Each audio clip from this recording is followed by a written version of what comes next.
Bonjour, bonsoir à toutes. Je suis Ndaya, accompagnée de Néné, et vous écoutez le Thé Noir Podcast, le podcast des femmes noires sans filtre, dans lequel on aborde tous les sujets qui sont propres à la femme noire. Aujourd'hui, on lève le mystère. Il n'y a pas de thé.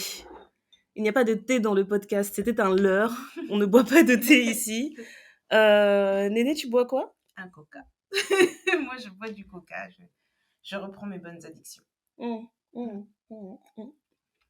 Intéressant. Moi, je bois quelque chose. Quelque chose Voilà. de Bordeaux. Quelque chose de corsé. De Bordeaux. Voilà. On a voulu en profiter. On a un épisode vidéo aujourd'hui parce que Néné est à Londres. Ça faisait trop longtemps. Ça faisait trop longtemps. Néné, la hipster à Londres. J'ai l'impression que c'est depuis le carnaval, en fait, que t'es pas venue ici. Ouais. Ça fait trop longtemps. La dernière fois que t'es venue ici, il faisait tellement chaud. On sortait en t-shirt, on disait mais je vais quand même pas mettre une veste, c'est trop. Maintenant là, on est sorti aujourd'hui, on a dit pourquoi j'ai pas pris mon écharpe. Bonnet, écharpe, manteau, doublé, tout. C'est trop. On souffre. Écoutez, on est de bonne humeur aujourd'hui? Ça va. Ouais. Franchement, ça va, ouais. Je suis pas à plaindre. Hein. Qu'est-ce qui te rend heureux en ce moment? Ou triste? Et je crois qu'il y a que des choses qui me rendent heureuse. La seule chose qui me rend triste, c'est le froid. Mais je pense que ça, c'est général. C'est vraiment général. Oui. Et j'aime pas ce réchauffement climatique qui nous fait des vibes. Genre, il fait très chaud, après d'un coup C'est ça. Il me dit, j'aimerais qu'il soit clair, qu'il nous dise juste bon les gars, pendant 3 mois ça va être vraiment toxique.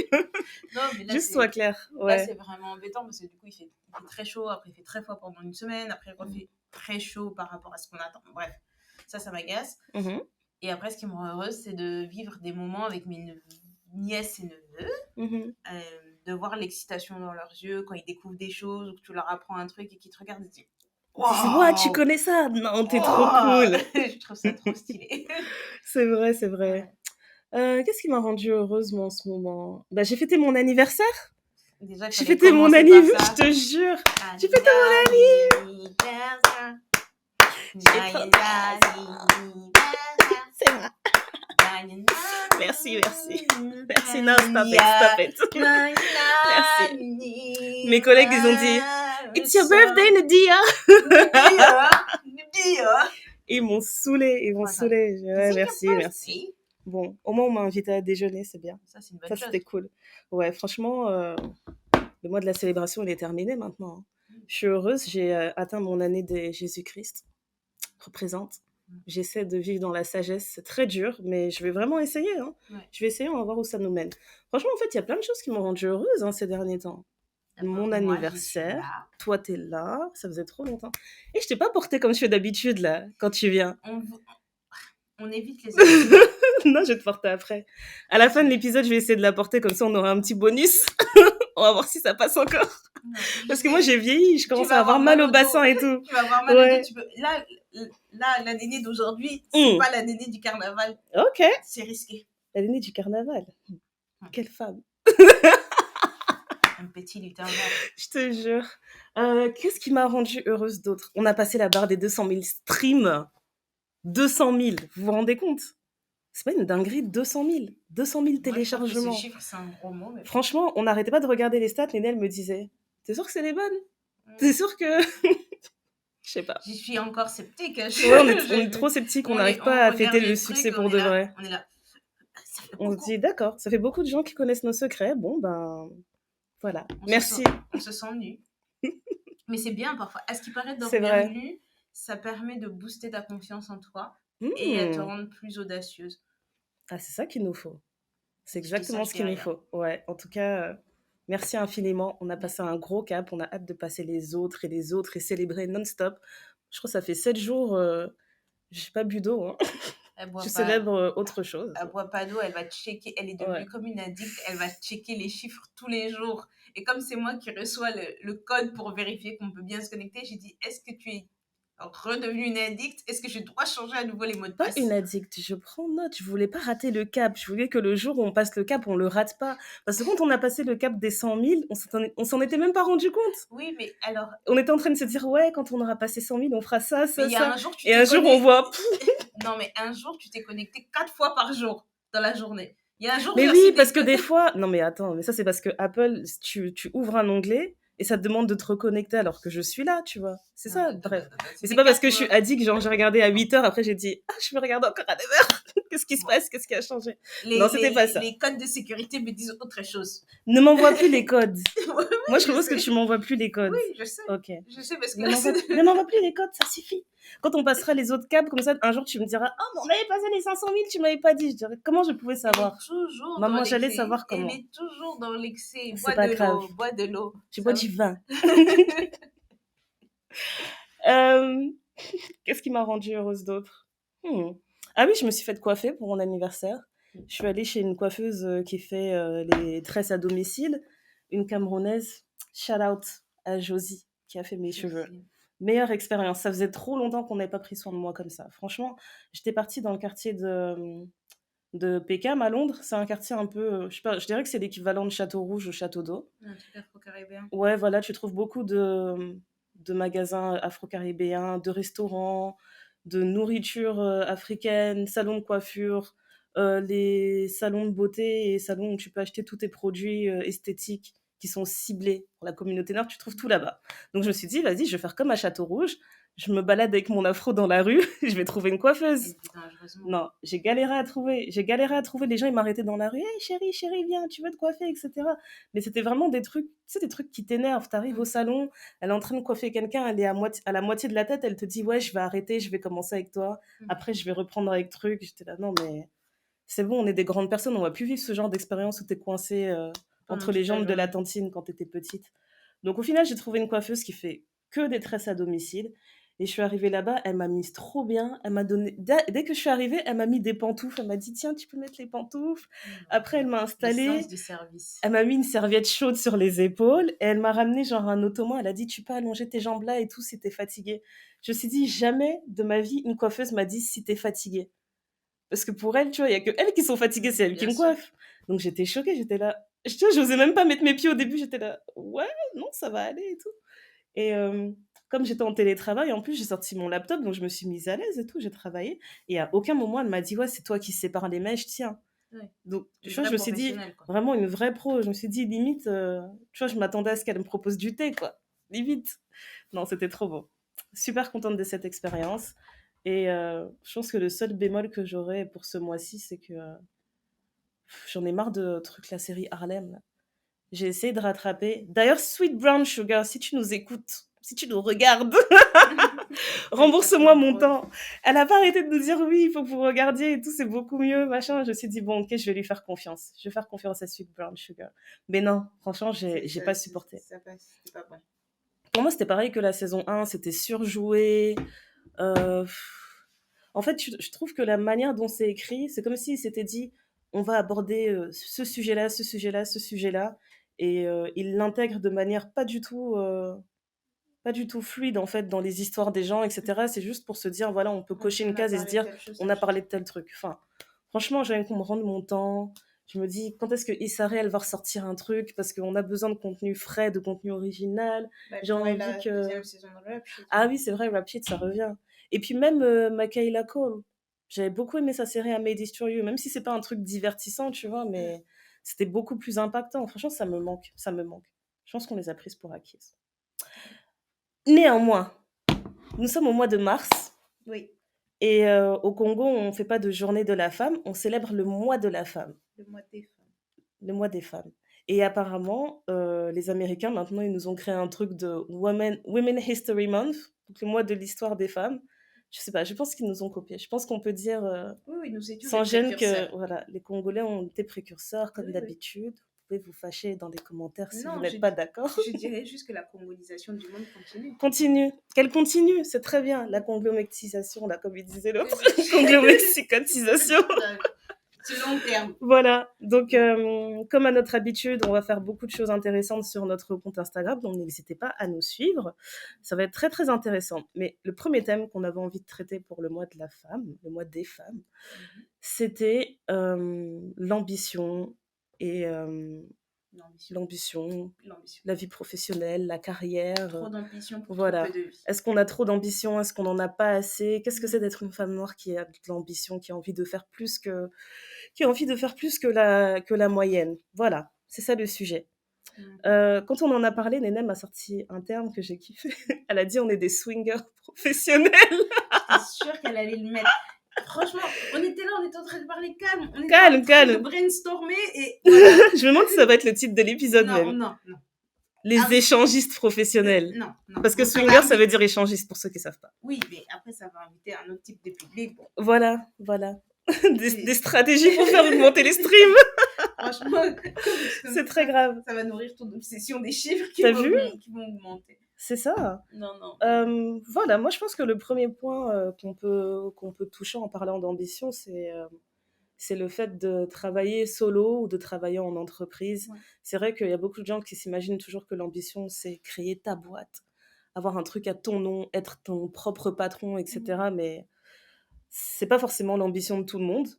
Et moi, c'est un point que j'avais trouvé intéressant parce que je parlais avec un ancien collègue qui me disait, voilà, moi j'adore être ingénieur, etc. Mais je sais que je serai toujours ingénieur dans une boîte, je n'ouvrirai jamais mon propre cabinet, je ne serai jamais consultant parce que je sais que je n'ai pas une âme de leader. Okay. Et pour moi, ça sera, je vais travailler dans cette boîte ou dans une autre, ma carrière, elle va évoluer dans une structure et c'est très bien comme ça. Ouais. Est-ce que toi, tu te retrouves dans cette définition ? En fait, moi, ce que je voudrais dire, c'est que autant les réseaux sociaux, il y a un truc bien dedans parce que ça peut te motiver, tu as plein de vidéos, il y a des gens qui disent des choses impactantes avec une petite musique. Et puis voilà, y a en 30 secondes, ils te donnent envie de changer ta vie. Dis, ouais, c'est pour moi. Et autant je me dis que pour la génération qui est après nous, je trouve que c'est hyper frustrant et hyper stressant parce que tu te dis, en fait, j'ai rien accompli de ma vie. Tu vois, des gamins de 18 ans qui te disent qu'ils n'ont rien accompli de leur vie alors qu'ils n'ont que 18 ans. Et j'ai aimé aussi beaucoup cette vague où on voyait des personnes plus âgées qui avaient réussi plus tard dans la vie, à 40 ans, à 50 ans, etc. Je me dis oui, effectivement, parce qu'on a chacun notre timing et forcément, tu peux pas te mettre la pression en disant qu'à 18 ans, tu dois avoir fait ça, à 25 ans, parce qu'il y a des gens qui ont raté... 18 ans, ouais. Il y a des gens qui ont raté 3 fois leur bac qui réussissent beaucoup mieux leur vie que des gens qui ont fait Sciences Po ou qui ont fait l'ENA ou qui ont fait des grandes Harvard ou je sais pas quoi. Je me rappelle, il parlait beaucoup de personnes comme Viola Davis. Je pense que sa carrière, elle a explosé vraiment sur le tard. Ouais. Des gens comme Taraji P. Henson aussi, quand elle a fait la série Empire, je pense qu'elle avait passé la quarantaine, tu vois, quand elle a eu ce rôle-là et que c'était vraiment un tournant. Ouais. J'avais lu aussi l'histoire de Ava DuVernay. Apparemment, elle n'a pas commencé à filmer avant ses 30 ans. Ouais, la première fois qu'elle a pris une caméra, elle se dit « Ouais, c'est cool. C'est marrant. » À 30 ans, vas-y, je vais essayer. Ouais, c'est ça. Mais tu vois, c'est intéressant de se dire que... surtout, maintenant, j'ai l'impression que chaque décennie, en fait, c'est comme si tu vivais une vie différente, limite. Oui, c'est ça. Et je me dis qu'il ne faut pas trop se mettre la pression parce qu'il faut te trouver le temps de te trouver aussi.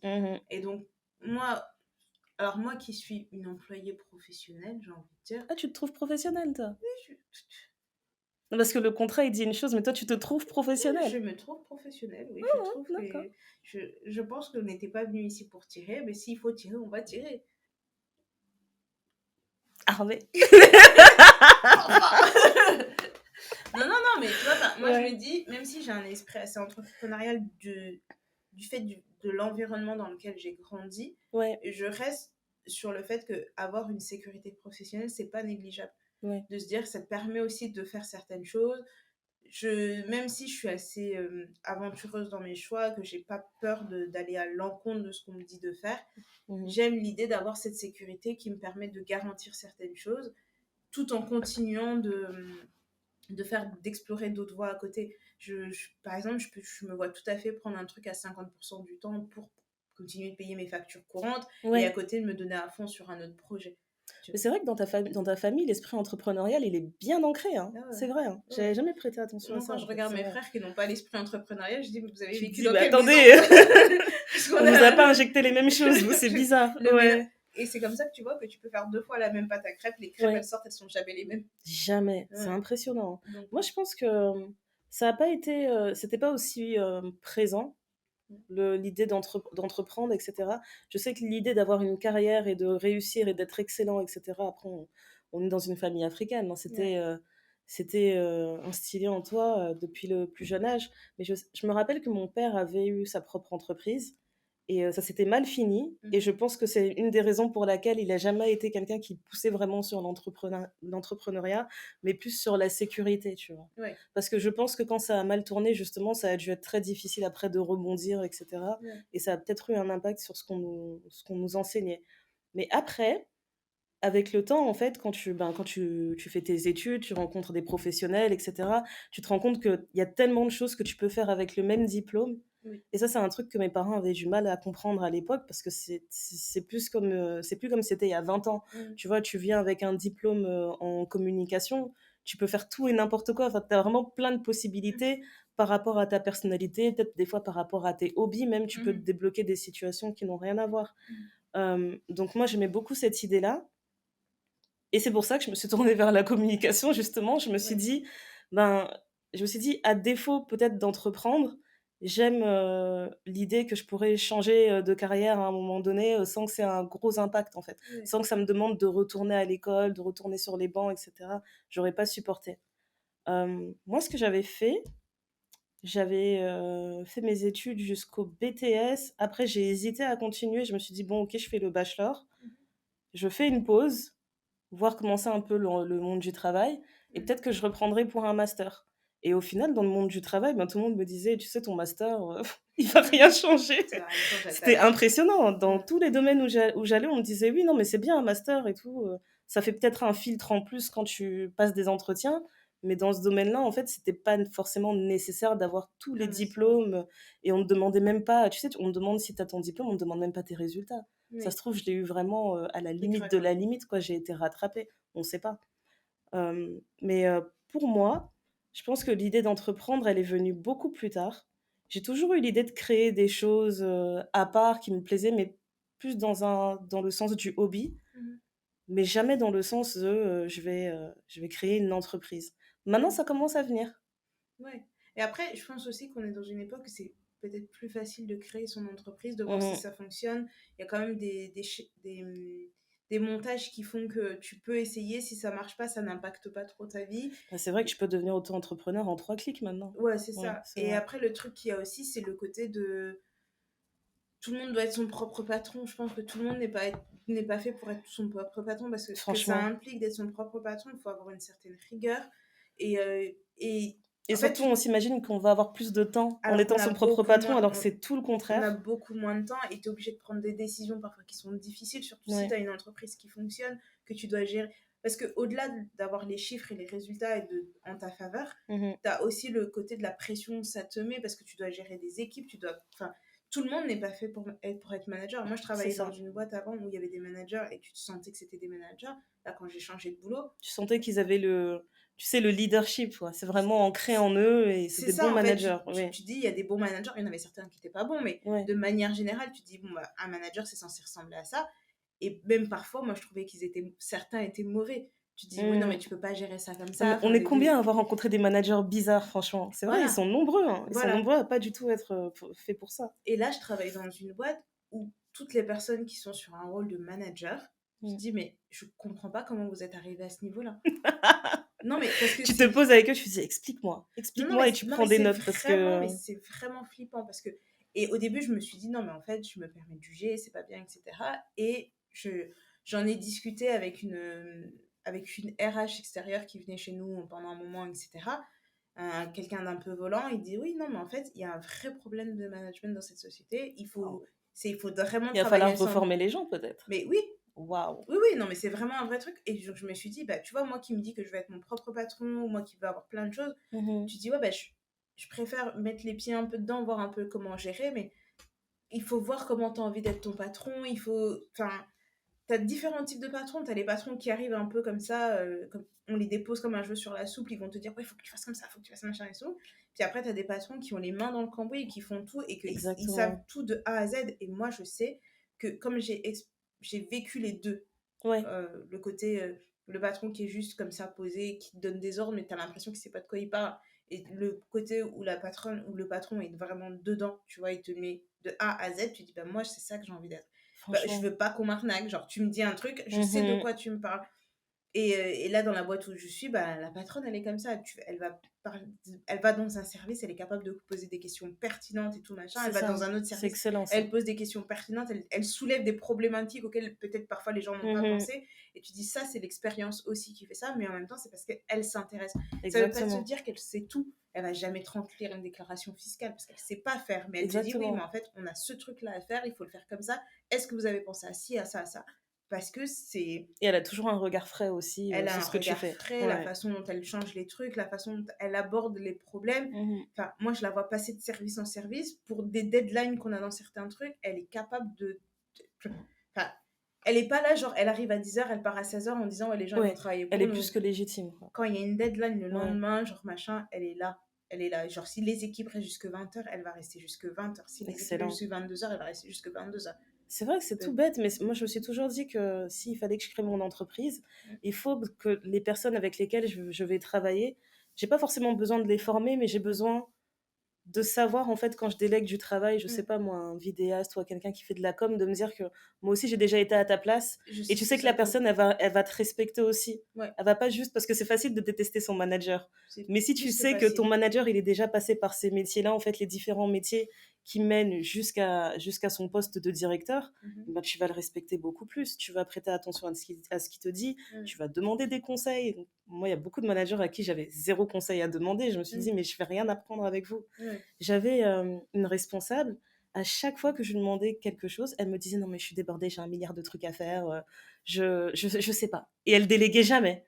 C'était insupportable. En fait, ça te permet vraiment de prendre note et de voir quel genre de personne tu as envie d'être dans le milieu professionnel. Exactement. Et c'est sûr que, non, en tout cas, si moi je me lance dans un business, je pourrais jamais le faire complètement avec le cran, en fait. J'aurais besoin d'avoir un minimum d'expérience professionnelle qui fait que je peux dire, voilà, il faut que je travaille de telle manière parce que moi j'ai déjà fait ça, j'ai déjà essayé tel et tel truc, ça marchera pas. Ça c'est la manière qu'on va suivre et c'est notre technique et ça a toujours marché depuis des années parce que j'étais dans l'industrie. L'ouverture de se dire qu'on peut t'apporter quelque chose. On peut t'apporter aussi quelque chose, c'est vrai. C'est vraiment, je pense que c'est ça qui est vraiment difficile, c'est de se dire que t'as une recette qui fonctionne bien.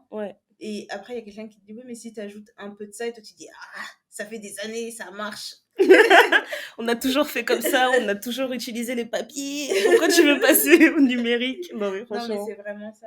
C'est ça qui est un peu difficile. Mais enfin, moi, je vois les gens dans ma famille. Enfin, je sais que si demain, je leur dis que je veux devenir astronaute, tout le monde va être là. Ouais, ok, comment on fait et tout? On t'inscrit dans quelle école? Allez, go, go, go! C'est vrai. T'as pas d'astronaute. T'es là, tu te dis, ok, calmez-vous, les mecs. C'est excellent, je te jure. Mais c'est pour plein de trucs. Et c'est bien, c'est rassurant. C'est de se dire que t'as quand même aussi un filet de sécurité parce que t'as des gens qui ont expérimenté dans certains domaines et qui sont capables de te dire, écoute, moi j'ai fait ça, ne refais pas la même erreur que moi, j'aimerais faire comme ça, j'aimerais faire comme ci. Et même entre nous, au-delà de mes frères, et voilà, au-delà de mes frères, je veux dire, j'ai aussi mes cousins, cousines, certains, on a aussi le même esprit entrepreneurial parce que on est dans la même famille et tu te dis, quand quelqu'un vient de te parler d'un projet que tu es capable de dire, bah, ouais, mais je trouve que là, c'est pas bien construit. Ou quand tu as quelqu'un qui te présente un truc, il dit, ouais, je pourrais commencer là, mais je préfère commencer petit, m'assurer que ça soit bien assis, machin, etc. J'ai une de mes cousines, à chaque fois qu'on a des conversations, mais je ressors mon cerveau, il est en ébullition. C'est excellent ça. Franchement, je trouve que c'est une richesse justement de se dire que il faut d'attendre que toutes les personnes dans ton entourage justement aient passé un certain âge, un certain cap, parce qu'ils ont chacun des richesses à t'apporter dans leur industrie, etc. Quand j'y pense maintenant et que je regarde notre entourage, à chaque fois que quelqu'un m'annonce, je sais pas, un accomplissement qu'ils ont fait dans le cadre de leur travail, je me dis non mais t'as vu le carnet de contacts qu'on s'est fait là? C'est incroyable. Dans ton entourage, tu peux avoir des gens dans des industries tellement différentes et tu auras toujours un point de vue frais et intéressant. Parce qu'il y a des rebelles qui sont sortis du schéma, docteur, avocat, ingénieur. Voilà. Chez nous, c'est soit médecin, soit avocat, soit ingénieur. Les autres métiers n'existent pas. Franchement, ils n'existent pas. À comptable aussi.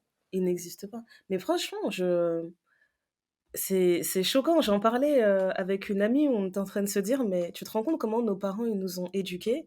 Et aujourd'hui, tu vois, aujourd'hui, à l'heure actuelle, j'avais envoyé un message à mes parents pour leur dire voilà, je suis contente parce que le podcast il a passé tel cap, etc. Et ils étaient en train de dire mais c'est super, on est super content que tu as atteint ça il y a 10 ans, genre, tu je vais faire vois, un podcast. on est super content que tu as atteint ce point et tout. Non mais franchement, tu excelles dedans, continue, etc. Et je me disais mais c'est incroyable parce que il y a quelques années, c'était moi qui vous disais j'ai envie de faire de la communication. Ils étaient la communication, c'est quoi? Ça va te nourrir, ça va payer des factures, communiquer, c'est quoi? Tu parles. Franchement, je trouve ça dingue. Après, je suis contente qu'ils aient fini par se faire une raison, tu vois. Mais je trouve ça tellement drôle de dire comment les parents aussi ont évolué là-dessus et ils sont beaucoup plus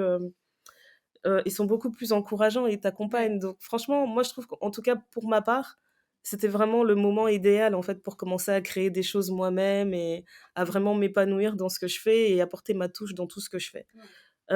Moi, ce que je fais, en tout cas, dans le cadre pro, parce que oui, Nénel a dit je suis une employée professionnelle. Je suis une employée professionnelle. Il s'avère que moi aussi, j'essaye d'être une employée professionnelle. Des libertés. Je suis dans une relation ouverte. Avec Swingers. Je vais te faire un t-shirt swinger. Non, je suis dans une relation ouverte avec mon employeur. Okay. Je lui suis fidèle, mais en même temps, il sait que... Ça m'intéresse. Il sait que potentiellement, j'ai d'autres projets. Mais on a une relation de confiance. Ils le savent. Oui. Moi, j'en ai parlé juste récemment. Là, bon, je suis employée aussi à Londres. Je suis employée en temps plein. D'ailleurs, le temps plein ici, mais quel cauchemar. 40 à 45 heures. Moi, quand ils ont dit ça, j'ai dit « Ah, la France !» J'ai pleuré, j'ai dit « La France !» Mais 68. Elle met son gilet jaune. Ah, je te jure, j'étais choquée. Je leur ai dit, j'ai dit « Non, vous savez, en France... » Ils ont dit « Ah !» You're so funny, Nadia. So franchement. Non, mais oui, je suis employée 40 heures par semaine minimum. Mais moi, j'en ai parlé juste récemment là, avec mon directeur du fait que je faisais aussi le podcast parce qu'il m'a demandé, oui, en toute transparence, tu te vois où sur le long terme? Je lui ai dit, alors, le long terme, moi, depuis la pandémie, j'aime pas qu'on parle du long terme. Ouais. J'ai dit, pardon, le monde nous a bien montré, l'univers nous a bien montré qu'on peut être chamboulé à tout moment. Donc, long terme, moi, je fais plus. Je lui ai dit, sur les 3 à 5 ans, peut-être, on peut en parler, mais pas plus. Et donc, je lui ai dit avec honnêteté, je lui ai dit, franchement, le podcast arrive à ça, on ne s'attendait pas à ça, on a d'autres idées, on a des projets, etc. Et il m'a regardé avec des étoiles dans les yeux, il m'a dit, mais c'est fascinant, parce que pour le contexte, il a 47 ans, je crois. Il a dit, c'est fascinant, mais cette génération, vous avez créé tellement de métiers, il y a tellement de métiers qui sont arrivés en fait avec l'ère du digital. Il me dit, ouais, moi il y a 10 ans, on parlait de webmaster, je regardais les gens genre, c'est quoi un webmaster? C'est quoi un web développeur? Et il me dit, ouais, qui aurait cru en fait que le podcast par exemple, ça se développerait autant?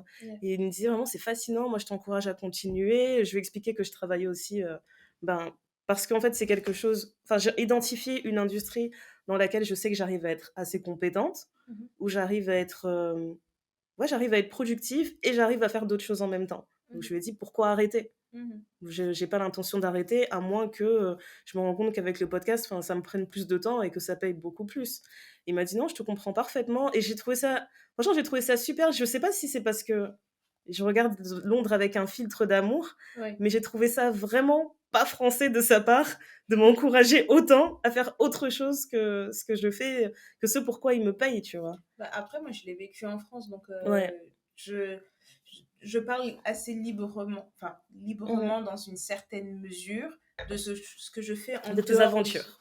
En dehors du travail. Ça veut dire que je viens pour un travail, mais j'estime que tout ce que je fais après le travail, ça ne vous regarde pas, ça ne vous concerne pas. Tant que je suis performante au travail, je me vois mal inviter certains collègues en leur disant « Regardez, j'ai fait ça, venez voir, venez liker, tout ça. » Alors que je sais qu'il y a d'autres personnes qui sont comme ça et que ça permet aussi de les aider pour développer d'autres choses. Donc, je comprends tout à fait, mais parce que le podcast, c'est pas la première activité extra-professionnelle que j'ai.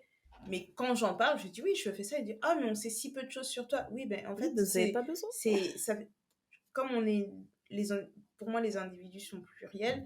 Ben, je suis Néné, la professionnelle qui fait tel métier dans votre société. Mais une fois que je quitte votre société, j'ai une autre vie qui commence. Et après ça, j'ai encore une autre vie qui commence. Donc, j'essaye de concilier le tout.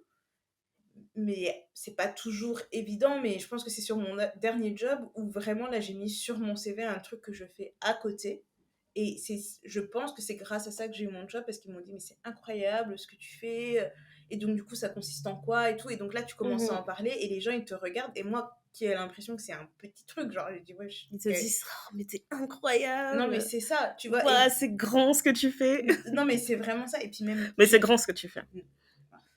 Je sais pas. J'ai même ma boss, tu vois, genre, j'ai vraiment, vraiment une très, très bonne relation avec ma boss. Et je suis vraiment chanceuse là-dessus. Et donc, du coup, je me permets de me confier à elle sur certaines choses. Parce que pour moi, c'est un vrai exemple. C'est une femme qui a réussi dans une entreprise qui est plutôt dominée par des hommes. Elle a su s'imposer. Elle a su avoir sa vie de femme. Elle s'est mariée. Elle a eu des enfants. Mais elle a eu des postes dans des endroits. Elle a fait le tour du monde pour son travail. Donc, t'as des vrais mentors, en fait. C'est super. C'est ça, en fait. Ça me fait du bien d'être face à une femme qui potentiellement est ce que je pourrais devenir, c'est-à-dire une femme qui évolue dans un monde plutôt dominé par des hommes et qui est capable de faire son nom, et elle est hyper connue. Enfin, genre quand tu parles d'elle dans le milieu, tout le monde dit ah ouais, tu travailles pour elle, mais incroyable et tout, cette femme. Et moi, et moi, on est là le matin, on fait le Congo ça dans son bureau. Et tu dis mais t'as vu l'autre ce qu'il a fait? Mais c'est n'importe quoi. Tu vois, t'as la meilleure position là tu vois, par rapport à elle, c'est vrai. Mais le truc, c'est que tu vois, elle est hyper simple et elle a des exigences, elle a un niveau d'exigence. Et je me dis, mais elle peut pas en être arrivée là où elle en est si elle a pas son niveau d'exigence. Et quand j'ose m'aventurer sur d'autres terrains ou lui poser des questions, déjà par rapport à mon travail, comment m'améliorer, etc., ou même par rapport à elle, ce qu'elle a fait, et elle me dit, mais vous faites quoi, mais vous, machin, et que tu vas sur certains terrains, la façon dont elle te regarde, tu te dis, mais par rapport à ce que vous avez fait, c'est rien. Elle dit non, vous vous rendez pas compte. Mais ça n'empêche pas d'être inspirée, etc. Ouais, c'est ça. Elle dit, vous vous rendez c'est pas bien, compte. elle n'est pas un but de sa personne. Oui, mais c'est rassurant. C'est rassurant, sinon j'allais prendre mes valises et partir. Mais en fait, c'est quand tu parles avec les autres que tu te rends compte de tout ce que tu fais. Parce que j'ai parlé avec plusieurs personnes dans le milieu du travail. En fait, il y a peu de gens qui font autre chose. Qui font autre chose en dehors du travail, ouais, c'est vrai. Il y a des personnes qui n'aiment pas mélanger les choses. Ils se disent, c'est soit je suis employée, soit je suis à mon compte, et c'est dur de mélanger. Moi, c'est vrai que j'aime bien mélanger quand même. Ouais. J'ai l'impression qu'un job, ça remplit pas assez tes journées. Ouais. Mais pour le coup, là, en ce moment, je suis sur un job et un deuxième job, et peut-être 3-4 hobbies. Ouais. Je peux pas les appeler des entreprises, mais je dirais que c'est 3-4 hobbies différents qui rapportent aussi de l'argent. Et d'ailleurs, j'ai du mal avec cette idée-là. Hein. Ouais. Tu vois, par exemple, quand moi j'avais 16 ans, je pense que c'est à 16 ans que je commençais à dessiner, etc. Mes parents, ils tombaient sur les feuilles, ils étaient là, mais tu dessines trop bien, mais tu peux vendre tes dessins, tu vas vendre des dessins. Ma fille, elle va être artiste, elle va vendre des dessins. Et moi, j'étais là, mais j'aime bien dessiner, c'est tout. J'ai pas dit que j'allais vendre des dessins. Non, et j'ai beaucoup du mal avec cette idée-là de juste avoir un hobby tu sais, pour les raisons pour lesquelles les gens ont des hobbies, en fait. Normalement, c'est pour te vider la tête, c'est pour passer un moment juste avec toi, avec tes idées, tu sais, de te décompresser et de pas être productif, justement. Mais malheureusement, et maintenant, quand t'as un loisir créatif, bah, en fait, ça te prend de l'argent d'avoir un loisir créatif. Donc, il y a toujours un moment dans ta tête où tu te dis, je commence à m'améliorer dans ce loisir, est-ce que je peux en faire un business? Moi, je fais du bricolage, beaucoup de bricolage. Je me suis rendu compte que la zone dans laquelle je suis, eh ben, il y a j'ai trop de matières premières. j'aime trop chiner. Je suis devenue accro à tout ce qui est vintage. Et du coup, j'arrive à trouver quand même certaines choses qui valent plus, que les gens ne s'en rendent pas compte, etc. Des marques, en fait, que les gens cherchent beaucoup, que les collectionneurs cherchent beaucoup, etc. Donc, des fois, j'ai de la chance. Je vais trouver quelque chose qui vaut vraiment beaucoup et je vais pouvoir le revendre. Mais des fois, tu sais, je vais trouver une belle pièce qui a de la valeur et je vais me dire, bon, en fait, non, je vais la garder pour moi. Tu vois, on me dit, ah, ça vaut 700. Je dis, ah, ça vaut 700, mais c'est bien dans ma cuisine. Ça reste dans ma cuisine. Ça fait bien. Voilà. Ouais. Donc, il y a ça. Il y a aussi, oui, le dessin, comme je disais. Il y a la vidéo. La vidéo, ça fait très longtemps que j'en ai pas fait. Parce que, justement, j'ai fait tellement de vidéos pendant un temps pour payer des factures que maintenant, je le vois plus comme un hobby. En fait, j'ai du mal à voir ça comme un hobby. La preuve en est, tu vois, toutes les fois où je me dis, je veux peut-être commencer à faire de la vidéo, c'est pour nous. Je me dis, ah, on va se filmer, on va faire tel truc pour le podcast, etc. Ouais. Mais je trouve ça dommage que la notion de hobby se perde, en tout cas quand t'es adulte. Moi, mes enfants, en ce moment, ils sont intéressés par plein de trucs extrascolaires. Je les laisse le faire, mais je leur dis pas, si tu commences à faire du coloriage maintenant, c'est pour trouver un business dedans, tu vois. T'es intéressé par le foot, t'es pas obligé de devenir joueur de foot pro, en fait, tu peux faire autre chose. C'est, j'essaie de garder ça en tête. Mais je sais pas si c'est pas un truc, parce que c'est nos parents qui sont comme ça. En fait, tout doit être rentable. Ouais.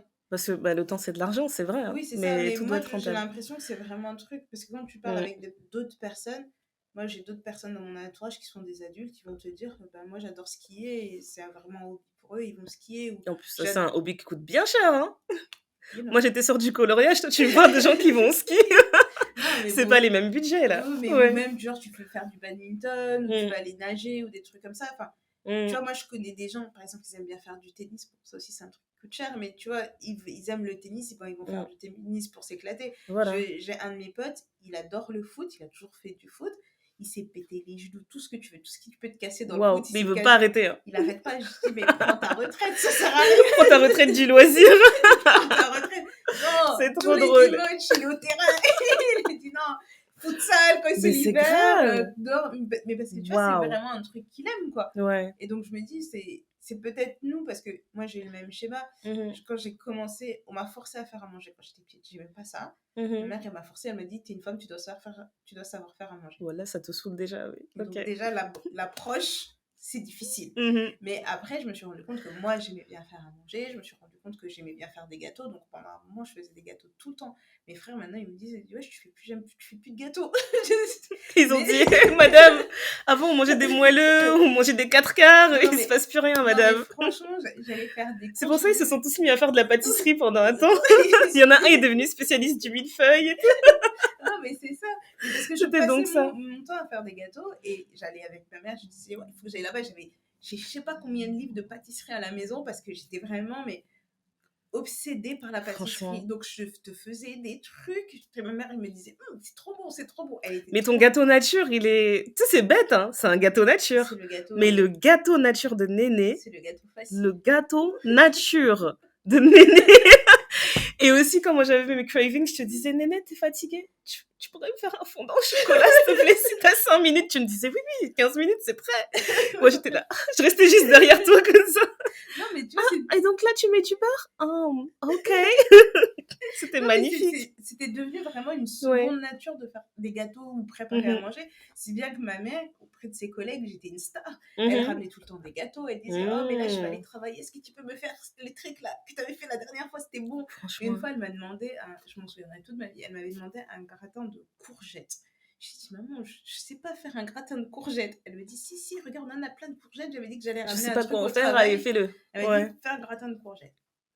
J'ai fabriqué un truc, machin, elle est partie avec. J'ai dit, j'ai dit, en tout cas, s'ils disent que c'est pas bon, dis que c'est toi, parce que Voilà, mets pas mon nom là-bas. Et en fait, elle est revenue. J'avais quand même fait un grand plat. Elle me dit, ses collègues, tout le monde s'est jeté sur le plat. Il y en a certains qui en ont même ramené chez eux. Et elle a dit, Wow. j'ai ma collègue Intel qui m'a demandé ta recette parce qu'elle a trouvé ça excellent, parce qu'elle n'arrive pas à arriver à tel truc. J'ai dit, maman, je ne sais pas ce que j'ai fait. Je ne sais pas, tu vois. Et c'est devenu un truc où même quand j'avais commencé à tricoter, parce que je suis une mamie, donc j'avais appris à faire du crochet, je tricotais, c'était une passion que je partageais avec mes grands-mères, une de mes grands-mères, et que ma mère m'a transmise, etc. Donc je faisais mes petits crochets, je faisais mes petits napperons, mes sous-tasses, je faisais des écharpes et tout. Mhm. Elle me disait, mais tu vois, toi maintenant qui est à la fac et tout, si tu veux te faire un peu d'argent de poche. Fais des écharpes aux gens, tu vends $50, 50-50. Voilà, $50, c'est réglé. Elle me dit, tu peux faire des petits gâteaux, tu fais des gâteaux là, comme les cupcakes, là, comme tu fais ça Franchement. tout sur la fac. Et j'ai dit, en fait, à la limite, les gâteaux, je veux bien parce que c'est facile, c'est rapide, etc. Tu peux vite rentrer dans tes frais. J'ai dit, mais une écharpe faite main, il faut que je la vende $150. Vu l'heure, tu passes dedans. C'était vraiment devenu une seconde nature. Genre, tous les hivers, tu me voyais dans mon sac. Waouh. J'étais C'est magnifique. Et puis même pour la dextérité, c'est excellent. Mais c'est moi, ça. je trouve Et ça même, excellent. Tu vois, je me mettais devant bonne motricité et tout. Devant les séries, machin, et j'étais là.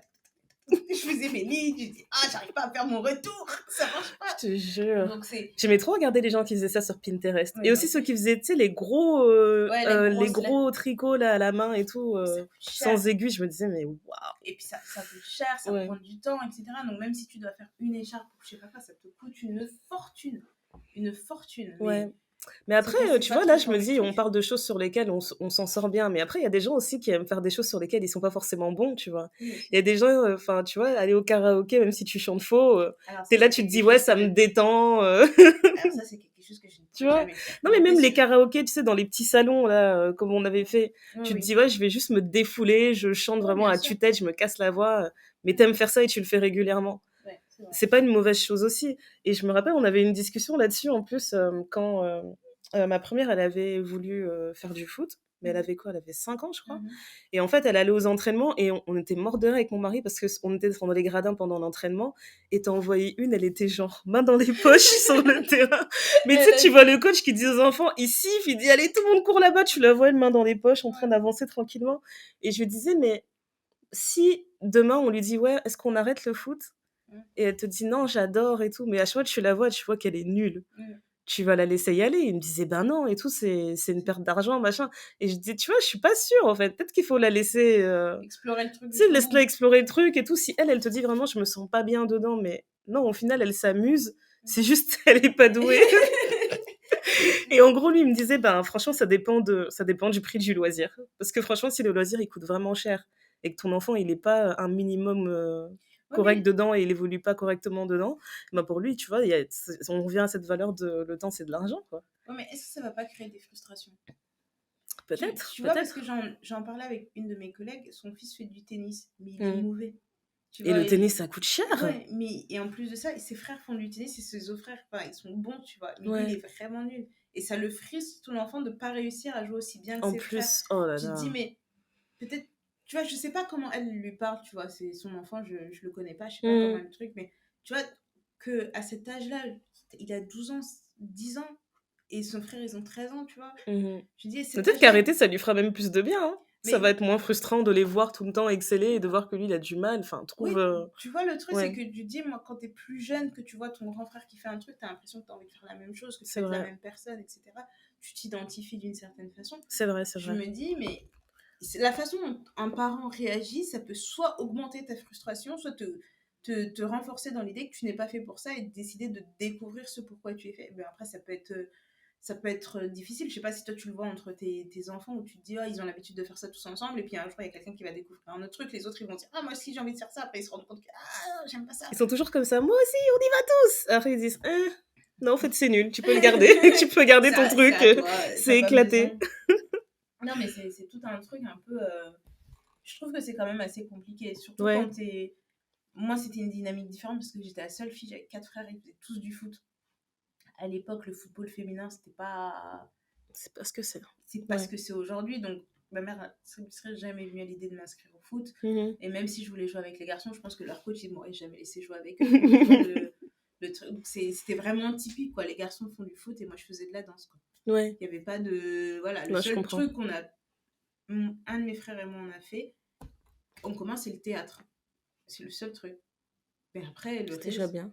oui, c'est déjà bien, mais j'ai pas Mmh. fait ça très longtemps. Après, on n'est pas obligé de toujours partager. Moi, j'aime bien Ouais. l'idée que les enfants, ils aient chacun leur univers, qu'ils soient Ouais, pas mais tout le temps ensemble. tu Ouais. vois ce que je veux dire, c'est que là, aujourd'hui, je me dis, si demain ma fille, elle me dit qu'elle veut devenir judoka, je vais jamais lui dire, ouais, c'est pas un truc de Ouais. fille, tu devrais aller faire de la danse, etc. Enfin, tu vois, je vais pas. Je pense que je vais moins réfléchir en fonction du genre pour ce qu'elle veut faire. Genre, si elle veut me dire, j'ai une de mes meilleures potes, elle fait du rugby. Mmh. Et je trouve ça excellent, mais elle est Mmh. vraiment rigoureuse dans le rugby. Bah, c'est ça, un hobby pour elle, tu vois. Elle y va. Ouais. Chaque semaine, elle me dit, ça me permet de faire mon entraînement. J'ai jamais le temps de faire du sport, mais ça, je le Mais fais ça, elle aime le et faire, elle le fait elle le bien. fait. Elle fait les tournois, elle fait les machins, etc. C'est C'est son super truc, ça. quoi. Et je me dis, bah, tu vois, il y a quelques années, tu m'aurais dit, oui, une fille fait du rugby. J'allais dire, oh, c'est quoi ça encore? Mais là, je me dis, bah, tu vois, il y a moins ce truc d'orienter le hobby en fonction de ton genre. Ouais. Genre, si elle veut faire de la guitare, je m'en fiche. Si elle veut faire de la danse, pareil, si j'ai un fils, le truc. C'est Billy Elliot, le film. Oui, Billy Elliot, oui. Billy Elliot. Celui qui fait de la danse, Si mon ouais. fils vient me voir et qu'il me dit, maman, je vais faire de la danse classique, je vais lui dire, bon, ok. On va je se vais lui- préparer à casser la gueule à des gens, mais j'ai dit, vas-y. on va y aller, tu vois. Ouais. Enfin, moi, je fais de la boxe. Tous mes oncles, ils me regardent, ils me disent, mais pourquoi tu fais la boxe? T'as pas besoin. Je dis, mais moi, j'aime bien, ça me défoule. Il dit, mais Non, tu mais vas quand tu dis abuser. ça, eux, ils s'imaginent que tu vas en compétition, tu vas te faire démolir la gueule pour le plaisir, tu Mais vois. je lui dis, il faut pas abuser ton Faut pas visage. abuser, là. Mais je pourrais faire des compètes, c'est juste parce que ça me tente pas et que je suis pas assez régulière parce que Mhm. malheureusement le travail prend le pas et que voilà. Mais dans le club où je suis inscrite, tu peux faire des petites compétitions. Ils ont toujours un petit tournoi tous les mois où tu peux Ah, monter c'est cool sur le ça. ring ou quoi que ce soit. C'est Tu juste te que testes un peu et tout, ouais. ouais, c'est juste que j'ai pas le temps. Si j'étais vraiment régulière comme j'ai envie d'être J'irais trop régulière, te je le voir. Je ferais. serais ta première Je sais, cheerleader devant, là. je sais. Tu vois, la dernière fois que Tony Yoka, il a joué, il a contre le Congolais, justement. Oui. T'entendais tout le monde crier en lingala à côté, c'était magnifique, ce serait moi. Ce serait moi, bétaillé. Je serais en train de hurler à côté, Non, je te jure. Bon, pour revenir à l'entrepreneuriat, qu'est-ce que... Tu vois, imagine demain, t'as un proche qui te dit, voilà, j'ai une idée de business, etc. Moi, je vais arrêter de travailler, je vais faire tel truc. Qu'est-ce que tu donnerais comme conseil à une personne qui a envie de se lancer? Parce que moi, je pense que le premier truc qui me viendrait à l'esprit, c'est de m'assurer que la personne, elle a vraiment trouvé bien sa cible, tu vois. Elle a bien identifié une niche, etc. Ouais. J'ai l'impression que ça joue beaucoup maintenant, parce qu'en fait, de prime abord, en fait, tu peux t'imaginer que toutes les industries, elles sont saturées. Ouais. Que, en tout cas, la majorité des industries, elles sont saturées. Mais en réalité, en fait, quand tu trouves une niche que tu as bien identifiée et que tu as bien identifié un besoin, il y a toujours la possibilité d'exceller, tu vois. Moi, le conseil que je donnerais, le premier truc, c'est de ne pas se jeter sans un filet de sécurité. Parce que, tu vois, c'est comme quand tu pars d'un travail, il ne faut pas partir en mauvais terme. Parce que voilà. tu sais pas ce que c'est pas la la peine vie... d'insulter les gens, etc. Tu sais pas comment tu vas les recroiser, on sait jamais. Oui, c'est vrai. Peut-être au bout d'un an, tu vas devoir revenir en disant, bon, en fait, je m'étais trompée.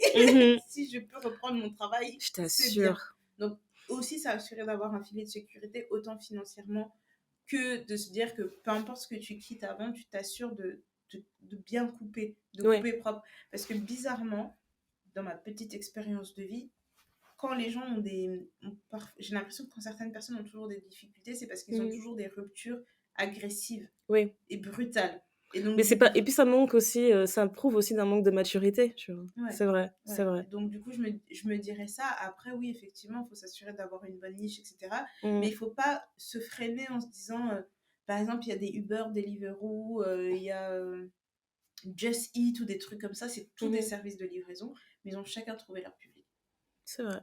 Et tu as certains restaurants, ils sont sur les 4-5 plateformes. Mais, franchement. Donc il faut pas se limiter en se disant, ouais, il y a déjà plein de trucs qui existent, machin. En fait, je vois pas quelle économie est saturée au point où tu ne peux pas t'épanouir dedans. C'est vrai. Parce que tu vas toujours toucher un public. C'est pareil, exemple pour le maquillage, il y a combien de marques de maquillage dans ce monde? Et ça va pas s'arrêter, je pense. Parce que moi, à chaque fois que je vais dans un magasin, il y a toujours un nouveau corner d'une marque dont j'ai jamais entendu parler. Enfin, hier, on était... C'était hier ou avant-hier? On était à Selfridges.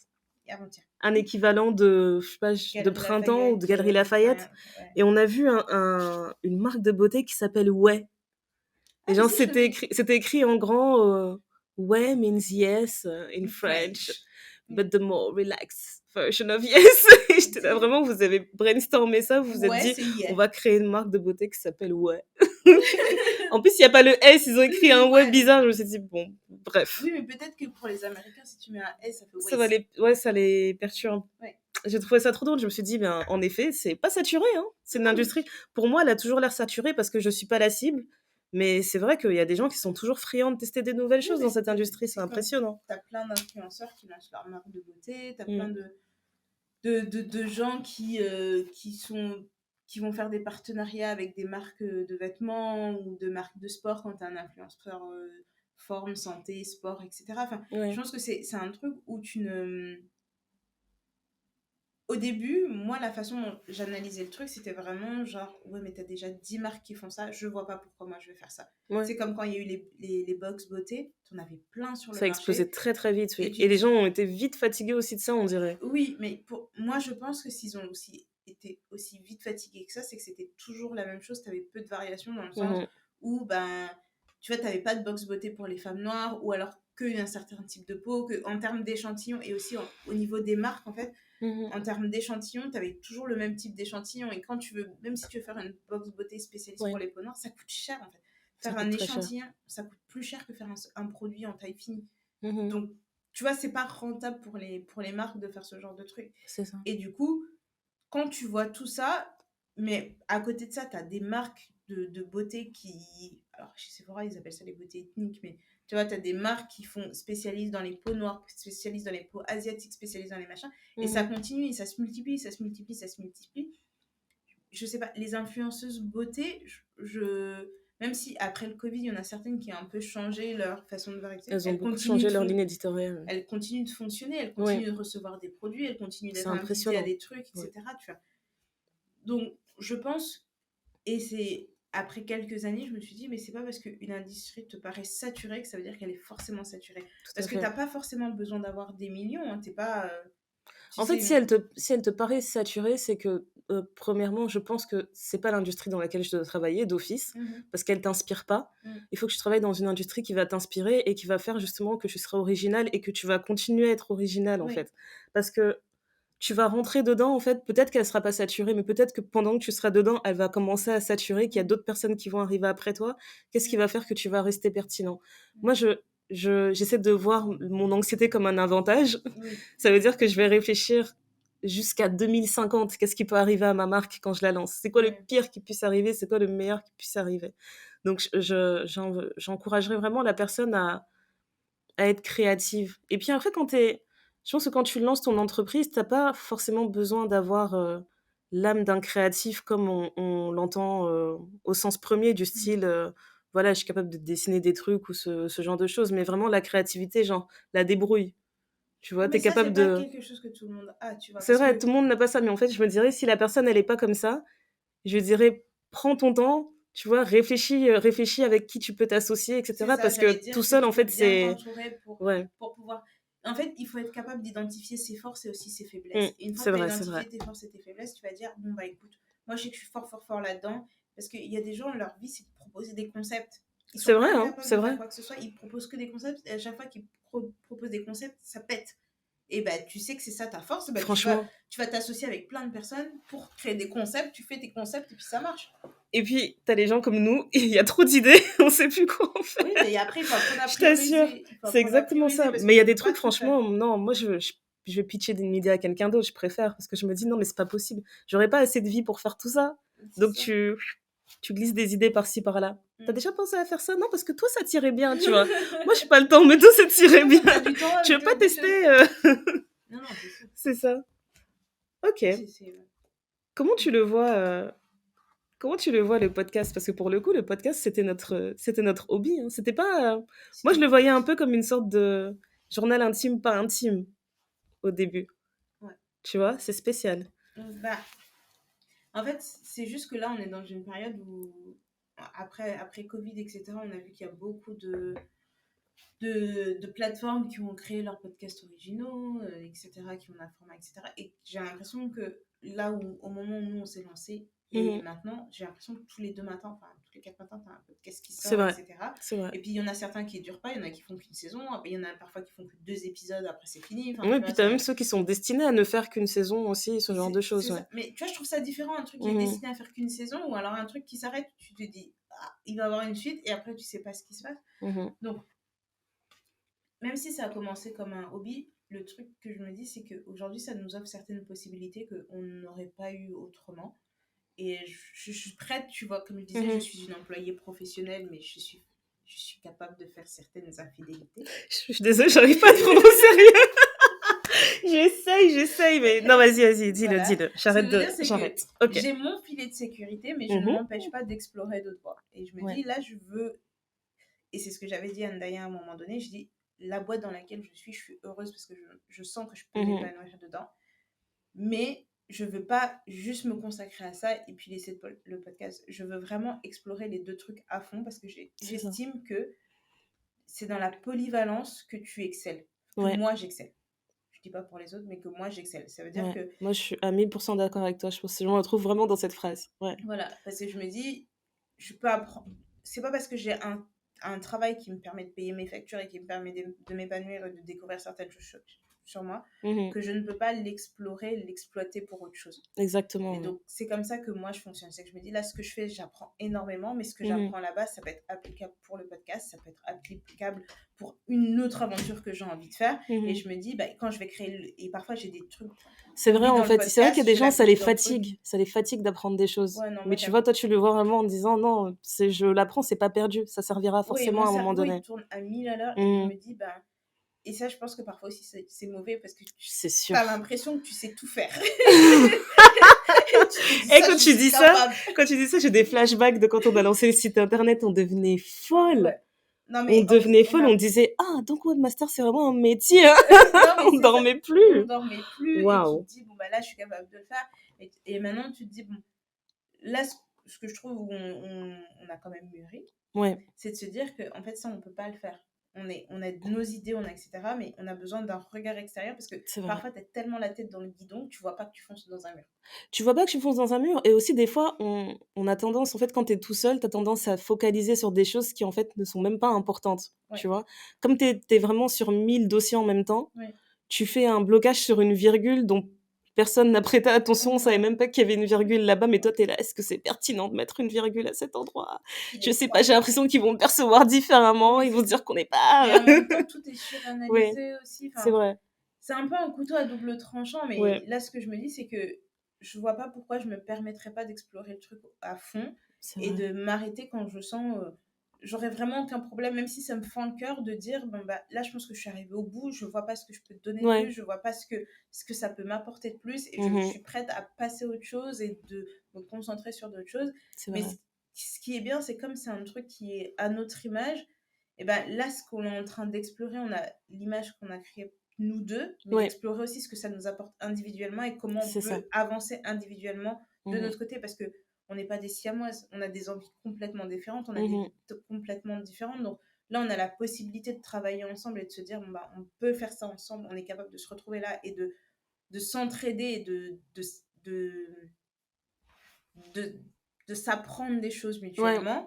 On apprend, on s'élève. On s'élève, on est capable de se motiver quand il y en a une qui est un peu moins motivée, on est capable de se dire les choses aussi, parce que c'est pas évident. Enfin, je pense que ce qu'on fait toutes les deux, j'aurais pas pu le faire avec n'importe quelle autre personne de mon entourage. C'est sûr. Et je pense que c'est une des raisons pour lesquelles il y a certains programmes en fait qui tiennent pas. Parce qu'en fait, je pense que ça, en tout cas, quand tu fais un podcast à plus d'une personne, ça demande une certaine alchimie. Et l'alchimie, tu vois, c'est pas quelque chose que tu peux créer. Si tu l'as pas, tu l'as pas. Si tu l'as pas, tu l'as pas. Et si t'es pas capable de communiquer, tu vois, je pense que ça nous a mis du temps de pouvoir se dire, écoute, là, je suis fatiguée, vraiment, je ne peux pas. Je peux tout faire, mais là, en ce moment, je suis désolée, je n'ai pas le temps. Je veux me concentrer là-dessus parce que c'est important. Et aussi accepter que l'autre n'ait pas le temps pour quelque chose, parce que, en fait, de se rendre compte qu'on n'est pas au même timing. De se rendre compte que toi, parfois, tu vas avoir beaucoup d'énergie pour faire un truc, et moi, en fait, mon énergie, je vais la mettre ailleurs, parce que je sais qu'en mettant l'énergie ailleurs, ça va nous apporter par la suite, et de comprendre que, ok, là, toutes les deux, on est hyper motivés, on va travailler matin, midi, soir dessus, et puis à un moment donné, ça va être Daya qui va travailler énormément dessus, je vais lui dire, non, mais là, je peux pas. Tu vas dire, slow down. Je vais lui dire, non, mais écoute, et puis c'est bien parce que Daya est plus créative que moi, dans le sens traditionnel. Merci, je prends le compliment. Non, mais tu vois, dans le sens traditionnel du terme, c'est qu'elle elle a une âme beaucoup plus artiste, beaucoup plus, je dirais peut-être intuitive, mais tu vois, vraiment plus, genre, j'ai envie de faire un truc, j'imagine, machin, bon, allez, on y va, etc. Et toi, t'incarnes vraiment la raison. Et moi, je suis là, je me dis, ok, on peut s'envoler, mais il nous faut des parachutes. Voilà, c'est pragmatique, la raison, elle me dit, j'aime beaucoup cette idée. Au vu de nos finances, madame, au vu de nos finances, au vu de notre capital énergie, je pense que ce serait judicieux de se concentrer sur l'idée principale. C'est vraiment ça. C'est ça, et parfois aussi, c'est un bon mélange. Tu as besoin d'être infusé d'un peu de ce ok, je saute sans parachute, advienne que pourra, et parfois tu as besoin aussi de dire ah non, je vais mettre mon parachute parce que sinon on va se mettre dedans. C'est vrai, c'est vrai. Et ça nous a mis je pense qu'on a pris du temps pour trouver cet équilibre et de se dire que bon, bah là, alors, ce qui est bien, c'est qu'on a réussi à voir les choses de la même façon. On a toujours le même objectif par rapport au podcast. Et là, on travaille pour atteindre cet objectif-là et on arrive à se tirer pour aller vers cet objectif. Mais en fait, je pense que c'est parce que même si on n'a pas les mêmes ambitions, etc., on reste quand même dans les mêmes valeurs. Tu vois, je pense que si on se retrouvait à un stade en fait où les valeurs elles commencent vraiment à différer, ce serait dur de rester dans la même mouvance. Mais ouais, en fait, tu vois, c'est bizarre, mais j'étais un peu émue quand t'as dit ouais, si on arrive aux limites du podcast, etc., je serais pas j'arrêterai en fait, je vais pas forcer. Et c'est ce que je me dis aussi en fait. Je trouve que c'est une super aventure, mais à un moment donné, oui, je suis sûre qu'on va atteindre nos limites, tu vois. Je nous vois pas à 60 ans encore se poser et dire écoutez, le thé noir. Alors hier on était au mariage du fils de machin de truc, tu vois. et j'avais mis une mini-jupe.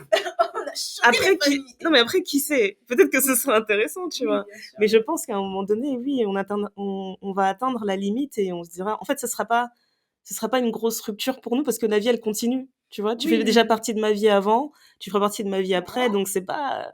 Cute. Et t'es vers pleurer ce soir.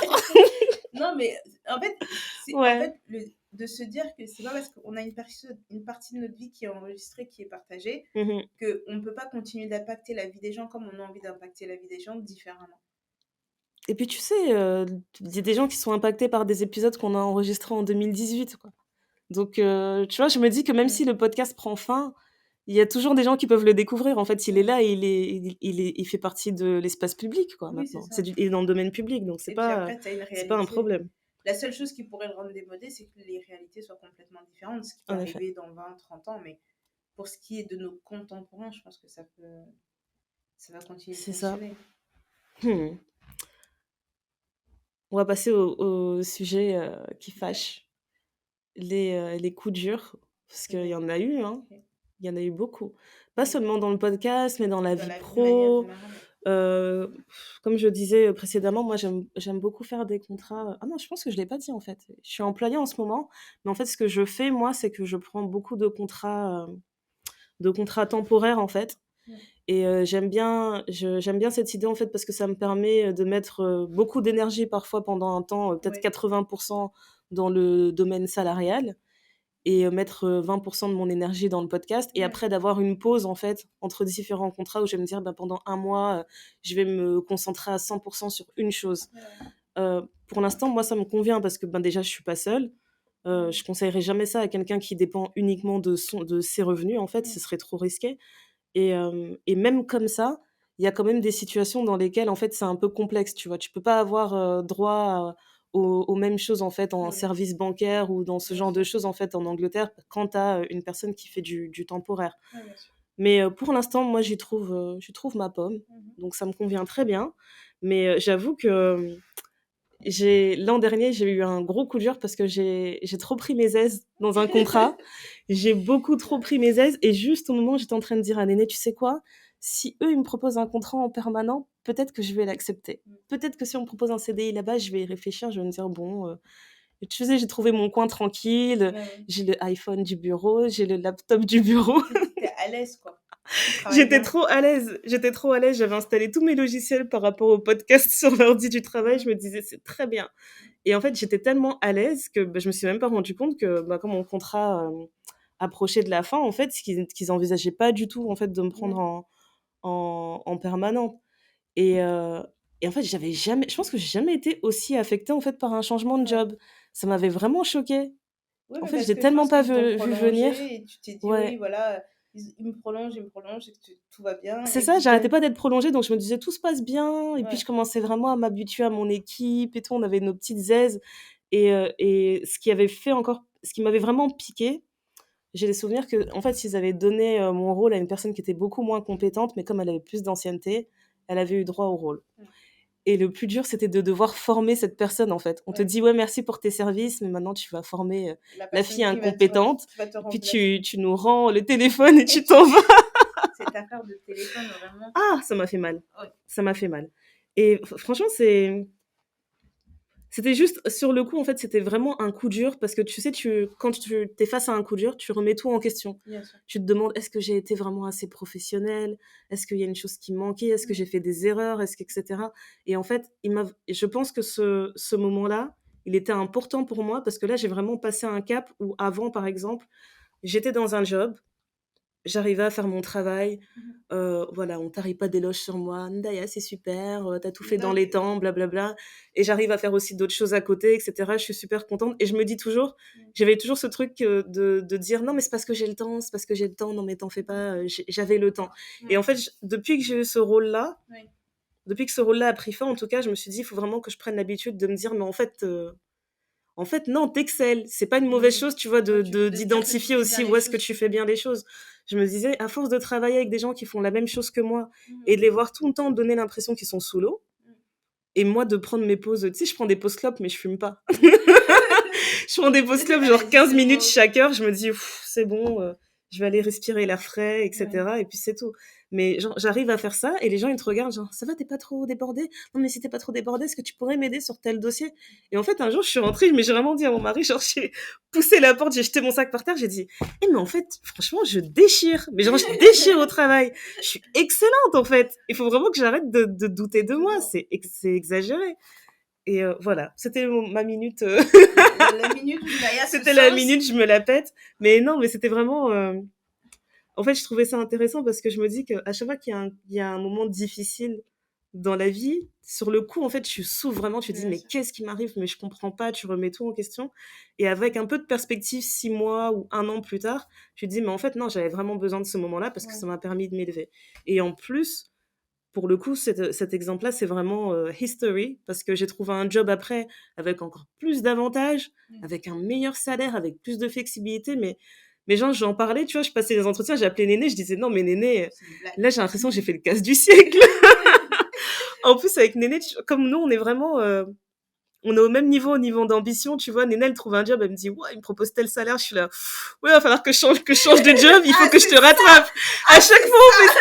Non, mais dis la vérité, à chaque fois, on fait ça, on dit, tu gagnes combien là? Ouh là là, il faut que je te rattrape, c'est chaud. J'arrive bientôt. J'arrive. À chaque fois, on dit, j'arrive. On dit, les bénéfices là. Après, elle me parle, elle me dit, j'ai des intéressements en ce moment. L'intéressement, c'est bien. C'est bien. À chaque fois, on a des discussions comme ça, on se dit, non. Il y a moyen de s'élever, Non, mais après, ce qui est bien, c'est que c'est pas de la compétition malsaine. C'est ça, en c'est fait, vraiment si t'es capable ça. d'arriver là, c'est-à-dire que moi aussi, en bougeant 2-3 trucs, mais c'est vrai que on s'encourage beaucoup là-dessus. Ouais. Sur les questions des coups durs, c'est frustrant. Comme on disait tout à l'heure, c'est que comme tu as différentes ambitions, tu peux parfois gérer plusieurs choses en même temps et parfois t'as pas le temps en fait. Et donc ça crée des frustrations. C'est vrai. Dis, mais j'arrive pas à tout faire, je suis fatiguée. Ou alors tu as peur de faire des erreurs, des choses comme ça et t'arrives pas à te concentrer pour faire un truc.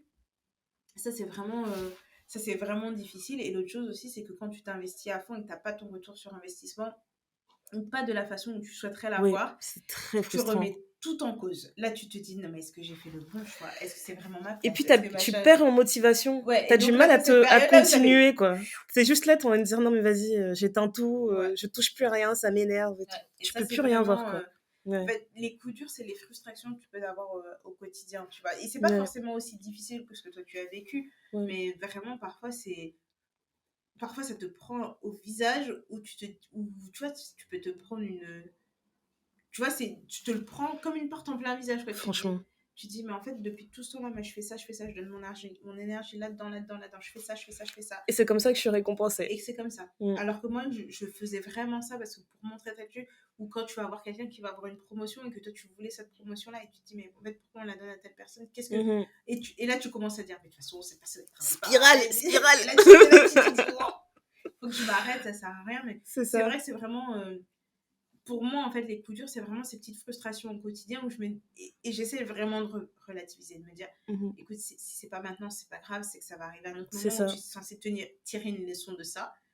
Mais le premier réflexe, c'est, bon, là, qu'est-ce que je fais? Ah là, pour le coup, moi, c'était mon père qui avait fait preuve de grande sagesse. Il n'arrêtait pas de me dire, écoute, c'est qu'il y a quelque chose de beaucoup plus grand qui t'attend derrière. Là, pour l'instant, tu as l'impression que c'est tout ce qu'il te faut, mais c'est rien. Bah, dis ça, c'est un petit palier, tu vas encore augmenter le palier, etc. Ça va très bien se passer. Et moi, j'étais là. Je l'écoutais, genre, à moitié, genre, non, mais non, tu comprends pas. Tu comprends pas, tout s'effondre, en fait. Et lui, il était là, non, t'es vraiment en train de t'élever, ça va très bien se passer. Et il avait raison.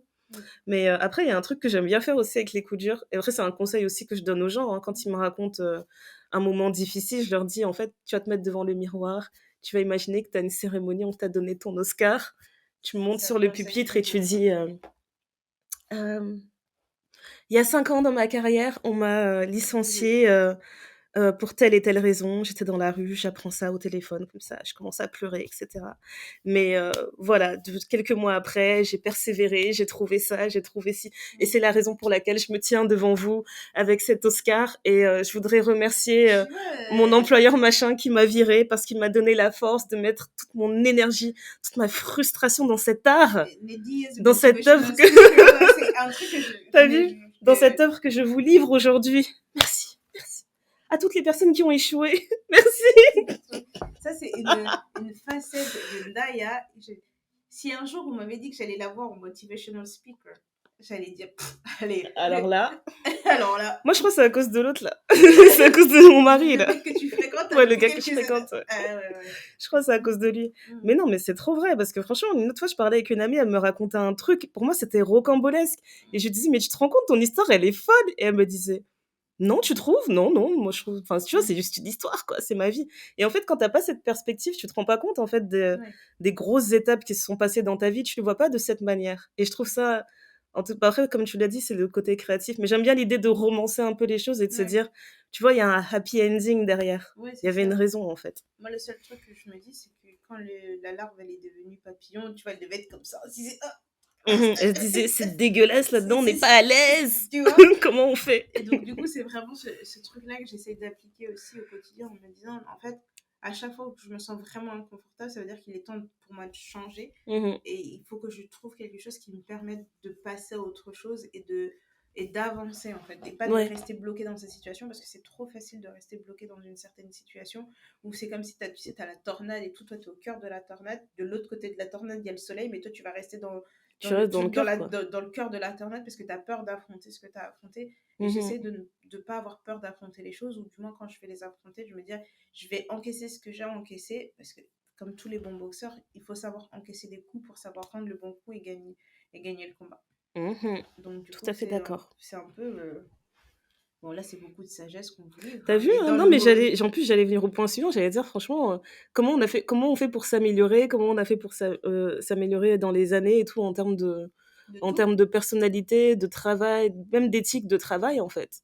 Alors moi, ce que je fais depuis toujours, je pense que j'en ai déjà parlé dans le podcast, c'est l'introspection tout le temps au moment de mon anniversaire. Oui, c'est vrai. Le nouvel an, pour moi, c'est rien. Ce qui compte, c'est mon anniversaire, parce que c'est là que je me renouvelle. Et la semaine, en général, avant mon anniversaire, je remets tout en question. Tous mes choix, je me dis, ben voilà, l'année dernière, j'étais là, j'avais envie de ça, qu'est-ce que j'ai accompli, qu'est-ce que je veux faire, où est-ce que je vais aller, etc. Les objectifs que j'ai dans la vie. Je peux vous le livrer aujourd'hui. Un de mes objectifs dans la vie, c'est d'être la meilleure grand-mère du monde. Donc, c'est-à-dire que je fais les meilleurs gâteaux, je fais les meilleurs papiers cadeaux, j'ai les meilleures anecdotes. Tu vois, quand tu dis ça, mais ma T'as les mamie... meilleurs secrets sur... Ah, tu veux savoir des dossiers sur ton père? Je vais te raconter, je vais te dire. D'être la meilleure mamie du monde, c'est mon objectif ultime dans la vie, tu C'est vois. vrai, c'est vrai. Et genre, j'en ai parlé avec un de mes collègues, il m'a dit, mais donc il y a des gens qui ont des objectifs de s'acheter des maisons, d'avoir des Porsche, T'as d'avoir vu? autant d'argent, des trucs. Et donc, toi, ton objectif ultime, c'est d'être la meilleure grand-mère du monde. C'est J'ai dit, vrai, oui, hein. moi, je serais la grand-mère du quartier qui connaît tous les enfants, et les Franchement. petits-enfants qui viennent et qui disent, ah, salut mamie, je serai mamie nénée du quartier. C'est ça mon objectif dans la vie. Ça te déchire. C'est vraiment... Ça te déchire. c'est la Bah oui, même- néné du quartier. Et, franchement. mais C'est impressionnant. du coup, c'est le fait de faire cette introspection à chaque fois à mon anniversaire, donc tu remets tout en question, tu remets tes choix, tes envies aussi en question, tu te critiques aussi énormément, tu te dis, bon bah voilà, et je dirais pas que c'est se comparer, c'est tu vois par rapport à tes pairs. Tu observes autour de toi, tu dis, bon bah voilà, il y a ça, il y a ça. Et aussi de se rappeler que c'est pas parce que tu fais pas la même chose que tout le monde que ça veut dire que ce que tu fais est moins valable que le reste. C'est Parce vrai. que tu peux avoir tous les gens autour de toi qui sont en train de se marier, puis toi t'es pas marié, tu te dis, oh, putain, je suis pas mariée. Ou tu vas avoir tous les gens autour de toi qui sont en train d'avoir un enfant, tu te dis, oh putain. T'as tout le monde autour de toi qui achète une maison. Oh shit. Je suis en retard. Et je fais vraiment un effort conscient de me rappeler à chaque fois que mon timing n'est pas le timing des autres, et que même si je regarde autour de moi, je vois tout ce que les autres ont accompli, je suis heureuse pour ce qu'ils ont accompli, mais que moi, ce que j'accomplis, c'est pas moindre par rapport aux autres. C'est vrai. Parce que j'ai trop entendu que j'étais différente, en fait, par rapport aux autres. Et toi, de toute façon, on a eu cette conversation-là tout à l'heure avec Ndaya, parce que j'ai eu une conversation avec des amis qu'elle connaît et qui me disaient, oui, mais ça t'intéresse pas, tu veux pas ce genre de truc. Tu dis, mais en fait, il y a une différence entre ne pas vouloir il y a une quelque certaine chose nuance dans ça. et de le vouloir autrement. Et en fait, je dis que moi, je ne veux pas ça comme ça, mais je le veux autrement. Et donc, il y a tout ce truc-là, et aussi d'échanger avec certaines personnes. Moi, je sais que j'ai mes amis avec qui j'échange, j'en ai certaines avec qui je peux aller dans le détail. Et pour certaines questions, je vais leur parler parce que je sais que bizarrement, ça va me débloquer des choses. Et j'ai des tantines, des mamans, c'est pas des tantines, c'est des mamans que j'appelle, où je dis, écoute, là, j'ai besoin de te parler. Quand est-ce qu'on peut se faire un truc où on ne sera pas interrompu? J'ai la chance d'avoir une maman un peu à l'écoute, mais bizarrement, je trouve que ma mère, c'est pas pareil. C'est jamais pareil, tu sais, j'ai fait l'expérience la dernière fois pour une situation particulière. J'ai dit, écoute, quand tu as un petit moment, appelle-moi. Elle me dit oui, voilà, je suis toute oui, machin, etc. Je lui explique toute la situation et tout. Alors, elle me pose des questions, parfois, j'ai l'impression que c'est des questions éclatées. Et après, je lui dis, mais... Elle dit, non, mais c'est pour t'aider, pour vraiment avoir tu vois, l'image complète du problème. Ok, J'étais là, j'ai dit oui et tout. C'est Après, valable, hein? oui, après, elle me demande d'envoyer des photos. Je dis, là, tu commences à exagérer, gère-toi. Et donc... Là, envoyer des photos, c'est pour envoyer à son groupe WhatsApp de FBI et dire, connaissez ces personnes? Et donc, elle m'explique tout un truc. Et je finis de m'expliquer tout mon truc. Et puis, elle me parle. Et donc, si vous ne savez pas, ma mère parle en palabre. C'est vrai. Et donc, parfois, j'ai besoin... Moi, je suis droit au but. Ouais, droit au but, franchement. Tu me dis, il pleut, commence pas à me dire, donc les nuages étaient gris, ils étaient chargés, vraiment. Non, il pleut. Et donc, on fait tout ce truc-là pour qu'au final, elle me dise, bon, simplement, ma chérie, prie. J'ai dit, comment ça, prie? J'ai dit, comment ça, prie? Tu m'arnaques là, tu m'as arnaqué. J'ai dit, ça fait 1 heure, je t'explique des trucs vraiment là pour mon travail. Et elle me dit, prie. Et après, je lui dis, mais... Je dis, ok, j'ai déjà prié. Bon, après, j'écoute. Non, mais c'est exactement ce que j'ai dit. Et elle m'a dit, oui, tu m'as donné beaucoup d'explications. J'ai besoin aussi de réfléchir, d'analyser et je reviens vers toi. Ok, c'est quand même sage. Ça fait 6 mois, madame. Je tiens à le dire. Non, parce que j'allais dire, c'est quand même une sage décision de te dire, je vais revenir vers toi un peu plus tard, etc. Oui, mais ça sera dans en fait, un an, ou peu importe, tu vois. Après, peut-être qu'elle a oublié. Mais après, si t'es passé à autre chose, tu vois, c'est pas intéressant. Mais... Oui, c'est ça, mais bon. La situation est toujours celle qu'elle était, donc ça n'a pas beaucoup changé, mais c'est juste pour te dire que parfois, elle a des trucs, elle va te dire, ouais, t'as raison, moi, t'as place. Parce que pendant notre conversation, elle me dit, ouais, je trouve que t'as bien réagi par rapport à ça, mais est-ce que t'as pensé à ci? Tu vois, elle avait quelques insights qui étaient intéressants parce que tu dis, c'est quand même une femme d'un certain âge, elle a vécu certaines choses dans sa vie. Mais pour d'autres trucs, je me dis, bon, je vais appeler ma tantine là, celle qui va droit au but, celle qui n'a pas peur de dire les choses qui piquent. Oui, c'est bien d'avoir quelqu'un comme ça dans son entourage. Celle avec qui on va boire un verre, je vais dire, bon, tantine, tu vois là, après il s'est passé ça, après il s'est passé ça, après elle va dire, ah ma fille, on fait pas ça comme ça, il fallait dire ci, il fallait dire ça, tu vois. Voilà. Et je me dis, là-dessus, je suis vraiment chanceuse parce que ça me permet de remettre les choses en perspective. Et je sais que si j'ai un moment, j'ai l'impression que je suis bloquée. Ou que vraiment, je me dis, en fait, c'est pas une question pour mes pairs, je peux aller au niveau supérieur. C'est vrai, c'est excellent. Débloquer un autre cercle qui va m'ouvrir d'autres possibilités. Et le seul regret que j'ai par rapport à ça, c'est que je sais que quand mes grand-mères, elles avaient toute leur tête, elles te glissaient toujours un truc dans l'oreille. Tu te dis, ah mamie, bon conseil. Mais aussi... la petite dose de sagesse là avant de partir. La petite dose de sagesse, tu te dis, bon, ça c'est bien. Mais aussi, j'ai remarqué que quand il y a quelque chose qui me tracasse, parfois je vais avoir des conversations les plus random avec des gens et il y a une phrase. Ça m'est arrivé une fois, c'était flippant. J'ai regardé la personne, j'ai dit, t'as dit quoi là? Et cette phrase-là, elle a débloqué toute une situation. Alors qu'on parlait. C'est vrai, ça arrive, hein. C'est vrai. Je suis tout à fait d'accord avec toi, c'est vrai, ça arrive. C'est fou, hein. Et parfois, des personnes. C'était la clé. Non, mais c'est vraiment la clé. Des personnes, tu te dis, mais pourquoi toi tu vas me dire quelque chose comme ça? Non, mais je trouve que machin, je ça. Mais là, ok. Puis après, ça te débloque une situation. Les voix du Seigneur. Ouais. C'est impressionnant. Donc, elle avait raison, la dame maman, quand elle disait de prier, mais c'est pas tout, quoi. C'est ça. Ouais, moi, qu'est-ce que je dirais Qu'est-ce que je fais pour m'améliorer? Je pense que je me critique beaucoup, peut-être un peu trop, parce que après, je pense que toi aussi, t'es un peu comme ça, hein, le côté trop perfectionniste. J'essaie vraiment de lâcher du lest, et je pense que c'est un truc qui fait que on travaille bien à deux. On sait qu'on va travailler à plus, mais le 2, c'est vraiment le nombre idéal, parce qu'on est tellement perfectionniste qu'ensemble, on a du mal à déléguer plus que ça. Ce qui fait que déjà, ça a ses bons côtés et ça a ses mauvais côtés. Mais le côté perfectionniste fait que tout ce qu'on fait est double-checké au moins, tu vois. Oui, puis ça prend plus de temps que ouais, ça prend... Et puis parfois, ça prend trop de temps. Mais bon, en tout cas, c'est double-checké.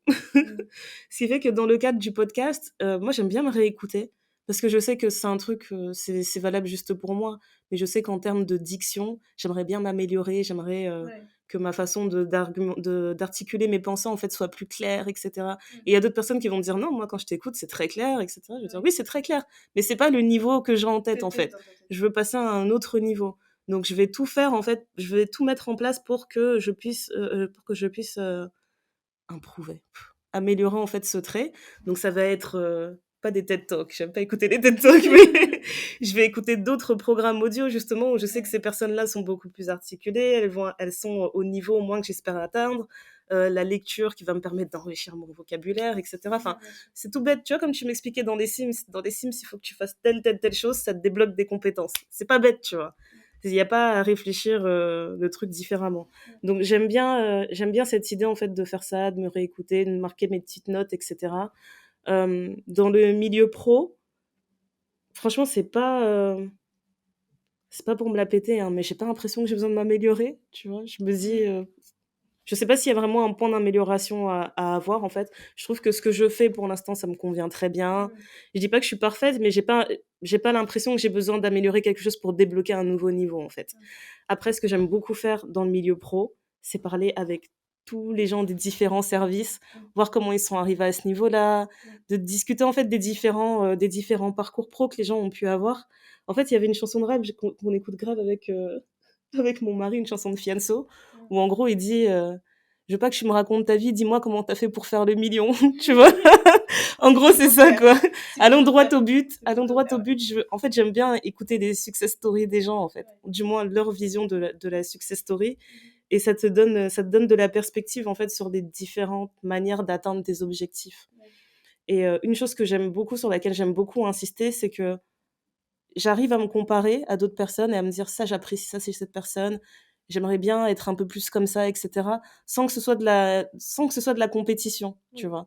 Je peux voir quelque chose chez quelqu'un qui est meilleur que chez moi et me dire, ah, c'est super, et célébrer cette personne et me dire, ben voilà, tu vois, dire directement à la personne, j'aime beaucoup ce que tu fais, ça m'inspire beaucoup et j'essaie d'être comme ça.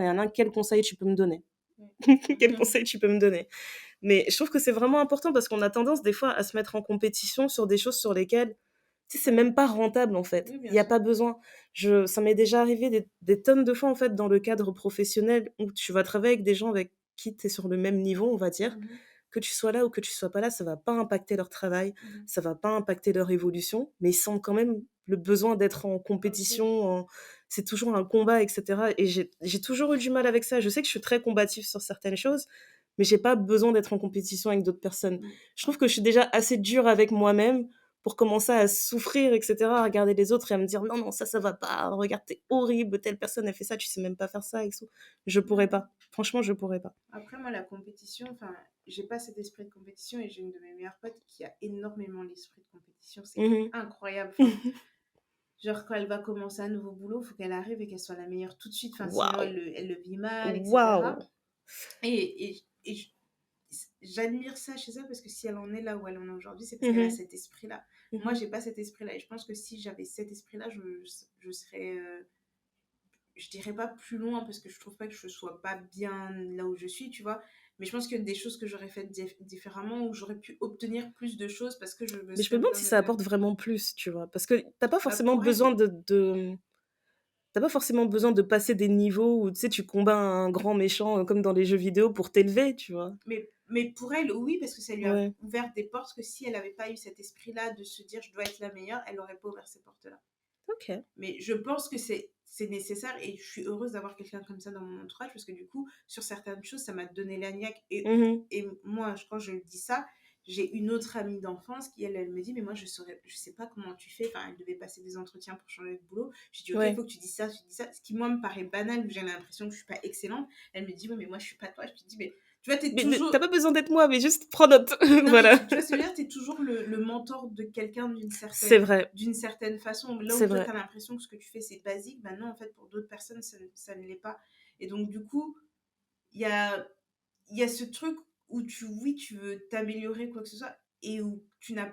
Je pense qu'il faut un minimum d'esprit de compétition, mais il ne faut pas que ce soit lié avec de l'envie ou de te dire, moi, je veux sa place.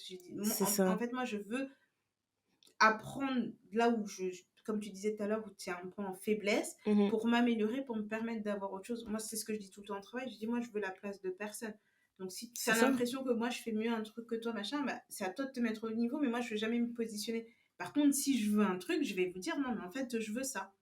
Et c'est ça que je veux et je vais aller chercher ça, content ou pas content. Et si on me le donne et toi, tu as l'impression que je ne méritais pas, je vais dire, ouais, mais regarde, les preuves sont là.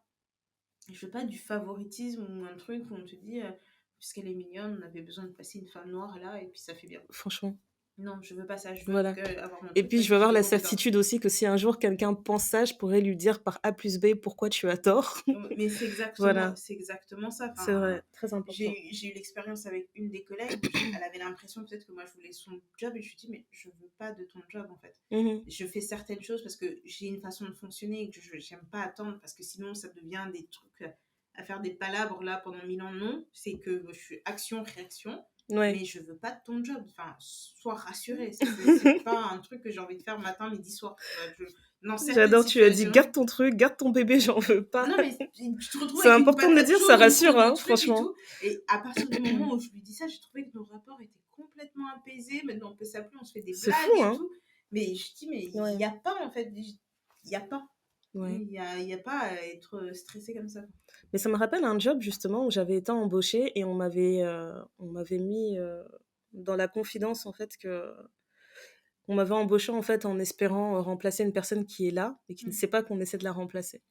Et ça m'avait vraiment mis dans une situation, en fait, à peine arrivée, on te dit tout de suite, en fait, si elle apprend qu'on t'a dit ça va mal se passer, on devra mettre fin à ta période d'excès, etc. Mm. Donc la pression tout de suite, alors que moi, j'ai pas l'intention de prendre la place de quelqu'un, je voulais juste un job. Et tu sentais que cette personne, elle avait une animosité envers moi. Pour rien. C'était Et surtout impressionnant. que c'est pas de ta faute. Tu vois, c'est vraiment pas ta faute. Mais pour le coup, là, c'est vraiment une situation, je pense que c'est une des situations professionnelles que j'ai eu le plus de mal à gérer. Et sur le coup, en fait, je me suis dit, mais en fait, tu sais, j'ai réfléchi à plein de paramètres. Cette femme, en fait, elle approchait de l'âge de la retraite. Elle était super compétente dans son rôle, hein, mais c'était juste, tu sais, des choses toutes bêtes. En fait, t'as passé, je pense qu'elle avait 67 ans.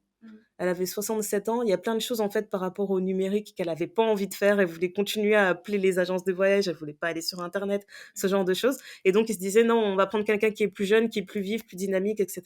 Elle va faire les choses à sa place. Sauf que, pour moi, en fait, j'aurais jamais été complètement heureuse en sachant que je vais mettre une personne à la porte alors qu'elle a pas envie d'arrêter de travailler. Et tu sais, tu commences à peser le pour et le contre et tu te dis, bon, ben moi, j'ai juste la trentaine, je peux très bien trouver un job plus facilement en allant toquer à 2, 3 portes, ce sera Bien réglé sûr. en 2 secondes, tu Oui, vois. bien sûr. Donc je me suis dit, en fait, à ce moment-là, c'est vrai que quand j'ai mis fin à mon contrat, dès qu'elle a appris que j'avais mis fin à mon contrat, je sentais qu'elle était tellement Tellement plus plus zen. légère, Ouais, cool avec moi. Tu sais, genre sortie de nulle part, elle vient me voir, elle me dit: «Oh, j'ai vu des photos sur ton bureau, c'est tes enfants? Oh, ils sont magnifiques. Oh là là, mais qu'est-ce qu'ils sont beaux!» Et puis elle me posait des questions, genre, j'étais là, genre, meuf, on a passé 3 mois on ensemble, était là depuis tu le me début, calculais pas. on n'était pas amis, là, Elle ne voulait soudainement. pas entendre parler de moi, c'était impressionnant. Ouais. Et tu sais, elle faisait vraiment de la rétention d'infos, etc. Enfin, c'était très très dur. Et puis même l'esprit Voilà. d'entreprise, c'est pas ouf, quoi, parce que s'ils sont capables de lui Ouais. faire ça à elle, ça veut dire qu'est-ce qu'ils sont capables de faire à toi. Ça donne pas envie de rester là, en Ouais. fait. Voilà. Moi, je me suis dit: «Non, je pense que j'ai rien à gagner là-bas». Mm. Je Bref, vraiment, c'était une expérience spéciale. En tout cas, j'espère qu'elle va bien. Parce que je pense que là, elle a passé les 70 ans, ça date cette histoire. Ouais, c'est Ouais. ça. J'espère qu'elle va bien. Et pour finir là-dessus, ça t'arrive de dormir? Non. Non. Ça, c'est vraiment le truc. Le sommeil, c'est une option, c'est un luxe. C'est quel luxe, quel luxe. Je pense que quand on a fait la mise à jour, l'option, elle a sauté. Ouais. Tu sais, c'est Ouais, comme parfois ouais. tu fais ton mise à jour sur ton téléphone et ton téléphone, il sonne plus parce qu'il y a un truc qui a bugué dans la mise à jour. Là, c'est ça. Ouais, On a c'est fait la mise à exactement jour. ça. Et j'en parlais avec une de mes tantes, c'est une phrase qu'elle m'a dite il y a des années. Elle m'a et qui est restée avec moi et je pense que c'est le motto de notre famille, c'est pendant que eux ils dorment, nous on travaille. Et t'es là, Ouais. tu te dis Tu te dis: oui, «Bon, bah, voilà». voilà. Mais eux, ils ont pas de cernes. Eux n'ont pas de cernes, ils ont un teint reposé, ils sont pas obligés de mettre une tonne de produits pour Je contrecarrer te les effets du jure. manque de sommeil. Ils n'ont pas besoin C'est de se trop buter dur. au sport pour aller dormir, pour faire un semblant de nuit, de 6 heures de nuit de sommeil. J'en parlais avec mes frères. Il n'y a aucun de mes frères qui dort normalement. Comme on dit avec Charme, on dit: «Dormez ne fût-ce que 7 heures». Non, Ne mais fût-ce que ça fait combien de temps que j'ai pas Quel dormi? luxe! Combien de temps que j'ai pas dormi 7 heures? Dans combien de temps que tu as pas dormi un sommeil réparateur? C'est surtout ça. Moi, le sommeil n'est plus réparateur depuis des années. Ah non, mais c'est. Je sais, Ça me mais manque, mais franchement, à choisir, non, ça peut rester comme ça. Franchement, ça peut rester comme ça. si je pouvais avoir une bonne nuit de sommeil par semaine, vraiment une bonne nuit, parce que tu Mmh. sens qu'après, tu es un peu irritable, tu sens que tu as des choses, tu n'as plus la patience, tu es là, tu es un peu à cran, C'est etc. vrai, Donc, du coup, tu es obligé de contrebalancer avec autre chose pour refaire descendre ton niveau, là. c'est Et vrai. c'est pas forcément agréable, mais pour moi, le sommeil, c'est. c'est C'est important. vraiment une option. Déjà, je suis pas une grosse dormeuse, mais tu peux faire. En fait, le gros problème, c'est qu'il y a des moments où tu vas pas dormir beaucoup et tu vas arriver, je sais pas, au bout de 6 mois où tu vas avoir une semaine où tu vas faire que dormir, Ouais. où tu es sur les Ta rotules. machine, elle a enrayé, elle dit stop. Et voilà. Et là, tu te dis, non, mais c'est pas bon d'en arriver à ce niveau-là. C'est Donc, vrai, c'est c'est pour ça que vrai. tu vois que j'essaie de contrecarrer par d'autres trucs. Mais moi, dans ma tête, c'est pendant qu'eux, ils dorment, nous, on travaille. C'est trop important. Je négligeais trop ça, mais c'est trop important. Et puis même sur l'impact sur ta productivité aussi derrière, c'est vrai que c'est pas pareil. Nous, tu vois, quand on appuie à partir du moment où on appuie sur le bouton enregistrer quand on fait le podcast, on a vraiment envie que quand les gens écoutent, ils sentent une bonne énergie, etc. Et des fois, tu es là, tu as des coups durs, tu as plein de petites choses en fait dans ta vie perso qui font que t'es pas dans les conditions optimales pour enregistrer.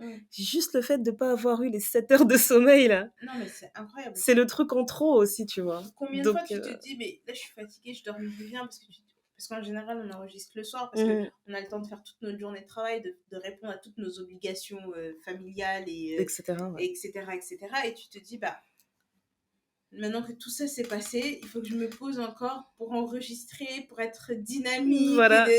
Et t'as toujours le dilemme de est-ce qu'on enregistre, on fait un truc d'une heure, pam, tu vois. Et après, on appuie sur enregistrer et on est là, non, on rentre dans le détail, de l'origine, de la jeunesse. C'est grave. On parle trop et après tu te dis, moi, je vais aller dormir. Même là, pour venir ici, tu te dis, bah, en fait, il faut que j'aille chez Ndaya, mais il y avait une situation que je devais finir de régler au boulot, donc tu te dis, je vais prendre mon billet à la dernière minute. À la dernière minute, ça commence à te chauffer la tête. Tu te dis, non, mais je peux plus venir parce que c'est trop cher, c'est n'importe quoi. On réfléchit à 1001 paramètres différents. Voilà, mais quand est-ce qu'on va se voir? Mais quand est-ce qu'on va faire truc et machin? C'est ça, tu trouves des solutions alternatives. Et finalement, quand je suis arrivée chez toi, j'avais dormi 3 heures. Donc j'étais réveillée depuis 4h30 du matin. Déjà à 17h, je dis, je suis réveillée depuis 4h30 du matin, je suis pas fatiguée, c'est chelou. Après, bizarre. Après, à 22h, je suis toujours pas fatiguée. Je crois que je suis partie me coucher, c'était 1h du matin. Tu te dis, c'est grave. C'est pas normal d'être réveillée de 4h30 du matin à 1h du matin. Et je pense qu'à un moment donné, tu vois, le corps, il s'est habitué à ce nouveau rythme. Je ne travaille pas dans le monde de la nuit, tu vois. C'est impressionnant. J'aimerais revenir un peu normal. Au moins dormir, tu sais, de minuit à 6h du matin. Mais plus que 7 heures. Ah, toi, tu dis 7 heures, moi, je dis toujours 7 heures. Je trouve que ça sonne mieux plutôt que dire ne fût-ce que 6 heures. Mais ne que 7 heures. Moi, 6 heures d'éteinte, c'est bien d'une traite. Parce que c'est ça aussi le truc. C'est que dormir d'une traite, genre tu poses ta tête sur l'oreiller, quand tu ouvres les yeux, c'est le moment du réveil. Les réveils intempestifs, là, au milieu de la nuit, où tu es comme un hibou et tu cherches le sommeil, ça, c'est vrai. Pas intéressant. C'est vrai. Ça, c'est vraiment pas intéressant. En tout cas, moi, je suis trop contente que tu aies pu venir. On a pu aller voir une expo qui était sur ta liste depuis un moment. On a été voir l'expo Africa Fashion au musée Victoria et Albert à Londres. Et franchement, c'était une belle expo. En plus, on a fait un truc genre entre copines. On a fait une petite sortie improvisée entre copines. C'était super. Je vais vous dire, les gens, je découvre une Ndaya sociable qui se fait des amis dans le monde entier. Je suis un peu surprise. Je dis, tu viens, tu vas pouvoir rencontrer truc. Et puis on va passer un peu de temps avec Macha. Néné, elle était là genre, t'as booké des trucs? Oui, j'ai booké. Vendredi, on fait ça. Samedi, on fait ça. J'avais un programme. Dimanche, on fait ça. Il dit, juste suis-moi. J'ai un programme. Elle dit, on va pas juste rester là. Je dis, non, mais moi, je pensais qu'on allait venir, on profitait pour travailler sur le podcast. Tu prends ta carte de transport et suis-moi. Ouais. Et finalement, on a fait plein de trucs cool. Ma valise, je repars avec une valise plus pleine qu'avec comment je suis là, pour le coup, on a abusé. Ça faisait longtemps qu'on n'avait pas abusé comme ça. Franchement, ça faisait depuis avant le Covid. Tu sais bien, il y a eu un été comme ça. Oui, je me rappelle très bien. On avait dévalisé chaque magasin dans lequel on mettait les pieds. On sortait avec des sacs énormes. Mais tu vois, là, ça a un meilleur goût. Parce qu'on a beaucoup plus d'argent quand même. Depuis l'été, on avait fait ça. Hein. Oui, c'est vrai, on a beaucoup plus d'argent. Mais c'est quand même un truc où tu te dis, bon, heureusement que c'est pas tout le temps. Parce que même la dernière fois que j'étais venue, on n'avait pas fait ça autant. Tu vois, on avait fait des petits trucs vite fait. Mais là, de se dire que on a notre moment entre nous, on a le moment avec les enfants où ils te racontent des histoires. Où moi, l'enfant de Ndaya, cette petite merveille, ce petit homme qui sera un homme qui est intelligemment, sensible, émotionnellement, qui le matin, qui vient te dire tu veux quoi au petit déjeuner et puis il t'apporte m'a ramené ma petite tasse de thé et tout avec au lit. Il fait la tartine et tout. Trop gentil. Et c'était trop drôle, j'étais au téléphone avec une collègue pour un truc et son enfant arrive et ils disent machin et tout, machin. Elle dit c'est ton neveu. J'ai dit oui, il est en train de m'apporter mon petit déjeuner sans vouloir me vanter. Mon neveu je te jure. Mon petit déjeuner. Mais tu vois, c'est des moments. je reviens sur ce que je disais au début, c'est que là, en l'espace de 3 semaines, j'ai eu la chance de passer du temps avec les enfants d'un de mes frères, de passer du temps avec les enfants d'un autre de mes frères, et d'avoir ce moment, cette excitation où ils sont contents de te voir, où ils te sautent dans les bras, et quand tu baisses un peu en énergie, ça fait vraiment du bien. Et moi, enfin, ce que je fais aussi, c'est pour eux, quoi. C'est pas parce que C'est trop pour eux. j'ai pas besoin qu'ils soient fiers de moi, parce qu'en soi, ça, c'est mon top, C'est vrai. mais que je sois aussi peut-être une source d'inspiration pour eux, où ils se disent, ah, mais j'avais fait ça avec ma tante, et du coup, ça m'a donné envie de faire ça, et après, tu vois, si demain ils deviennent des stars, ils se disaient, oui, mais quand j'étais avec ma tante, on était partis, on avait fait ça, et du coup, tu vois, Népotisme. C'est ça le but. Franchement, on va pas se mentir. Quand tu vois ça de l'extérieur, c'est agaçant, tu vois. Ouais. Ça fait grincer des dents. Mais le népotisme, moi, c'est ça mon but. Bah, moi, il y a Enfin, certains trucs je que vois j'ai pas eu, c'est d'autre parce intérêt, que en fait, de faire tout ça. il y a certains trucs que j'ai eu, c'est parce que mon père connaissait quelqu'un, Mhm. je connais quelqu'un qui connaît quelqu'un, attends, je vais passer un coup de Le fil. réseau, c'est trop important. Tu vois, là, Oui. j'ai une de mes nièces qui, l'année prochaine, va devoir faire son stage de 3e. Elle m'a déjà dit, Tata, est-ce que je peux faire mon stage chez toi? J'ai dit, écoute, tu veux Voilà. faire stage dans quel service? Elle me dit, On va parce arranger que, ça vite fait, bien fait. voilà, j'ai Voilà. dit, si c'est pas chez moi, je connais Ouais. quelqu'un d'autre. Enfin, parce qu'à un moment donné, il y a que comme ça qu'on peut s'élever. C'est Donc, vrai. toutes C'est vrai. ces expériences qu'on peut vivre tous ensemble, où on peut s'aider ou quoi que ce soit, parce que je pense que l'ambition, ça se cultive aussi. Peu C'est vrai. importe ton ambition, tout le monde n'a pas l'ambition d'avoir beaucoup d'argent, d'avoir une grosse maison, d'avoir une grosse voiture, etc. Si ton ambition, c'est de faire les meilleures baguettes du monde, bah on va te donner les moyens de faire les meilleures baguettes du monde, faire la C'est meilleure vrai. boulangerie du quartier. C'est toi, la baguette qu'on va donner, la médaille de France là, de la meilleure baguette, Ouais. ça sera pour toi. Si ton ambition, c'est de faire un salaire à 8 chiffres, etc., et que tu te donnes les moyens de te faire un salaire à 8 chiffres, Ouais. que chacun définisse son niveau d'ambition, parce que nous, on parle de nos ambitions en disant qu'on a trop d'ambition pour trop peu de vie, parce qu'on a 1001 projets, et que effectivement, si tu fais pas ça en même temps, à quel moment tu vas le réaliser? Parce que, grosso modo, on a 80 années à vivre. T'en enlèves 20 parce que tu te cherches, et t'en enlèves 10 autres parce que tu commences à confirmer le truc, donc il te reste C'est 50 ça. ans. Et surtout que une fois que tu as passé 25 ans, la vie, elle passe à une vitesse. C'est vrai, c'est C'est comme impressionnant. si tu es passé de x1 à x3. Ouais. Donc, il y a tout ce truc-là, et de se dire, Très impressionnant. les ambitions, c'est pas forcément que de l'argent. Moi, je me souviens quand on commençait à sortir avec des garçons, avec des copines, et moi, je disais, oh, mais j'aimerais bien être avec un homme ambitieux, etc. Ils disent, ouais, parce que t'aimes les trucs de riches, tu veux beaucoup de machin. Je dis, non, mais avoir un homme ambitieux, moi, je Ça m'en veut dire fous. qu'il a des projets, quoi. Il a C'est des ça. projets, il a des objectifs. C'est Et en ça, plus, j'en ai genre, discuté il y a pas longtemps avec les enfants parce qu'ils essayaient de comprendre en fait ce que ça voulait dire.